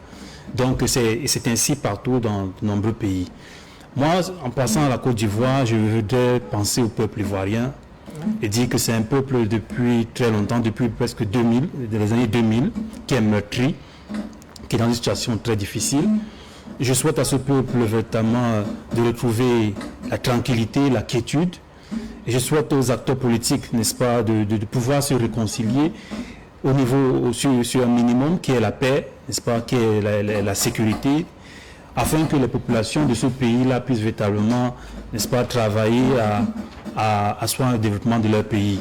Je suis pessimiste tout de même, n'est-ce pas, au niveau de celui qui va initier cette réconciliation, parce que il n'y met pas du cœur. C'est essentiellement c'est une réconciliation qui sera essentiellement tactique. Tactique parce que c'est une récompense pour M. Kwadjo? Non, c'est aussi une récompense pour M. Kwadjo. Bon, au moins, M. Kwadjo, il est suivi lors de la campagne, il avait quand même un esprit qui était un esprit, bien sûr, il est le seul qui soit allé évidemment apporter du crédit à cette élection, mais là, dans le discours, il avait un discours qui était un peu un discours qui n'est pas un peu un discours réconciliateur. Je pense tout de même que au moins en face, n'est-ce pas, du côté de l'opposition, on a des acteurs qui veulent venir à la paix. Et un homme comme Laurent Gbagbo, c'est un homme qui, j'ai suivi l'interview qu'il a donnée à une chaîne étrangère. Non, mais au moins c'est un homme pris de paix. C'est un homme pris de paix qui sait qu'il faut tourner une page et ouvrir une autre, n'est-ce pas, afin que le peuple véritablement puisse pouvoir respirer un bol d'air frais et qu'on puisse développer le pays. Je vous rappelle, lorsque Laurent Gbagbo avait été arrêté et qu'il avait été tiré, n'est-ce pas, du palais, n'est-ce pas, pour le Golf Hotel, ses premiers propos, c'était, bon, maintenant que ça a été fait, qu'on s'asseye donc et qu'on dise qui a gagné l'élection. Façon de dire que pour lui, c'était la paix, n'est-ce pas?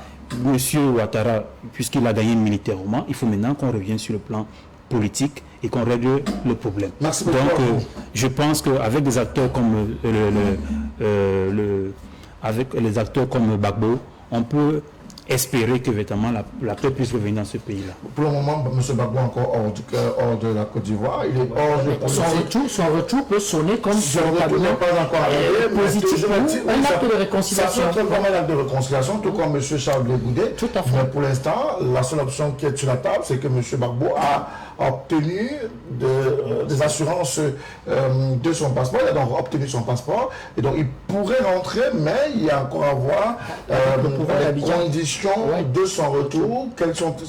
Qu'est-ce qui va encadrer ce retour-là? On attend d'en savoir davantage dans les jours à venir. Pour l'instant, on va prendre quelques SMS. Nous sommes très déçus de la situation politique en Côte d'Ivoire. L'Assemblée Ouattara nous a fait une fois de plus honte, une investiture sans les Ivoiriens. C'était une affaire essentiellement des étrangers. Bonsoir M. Bertrand Tatinda. Ikoum Patrick qui nous envoie son message dans le cadre de cette émission.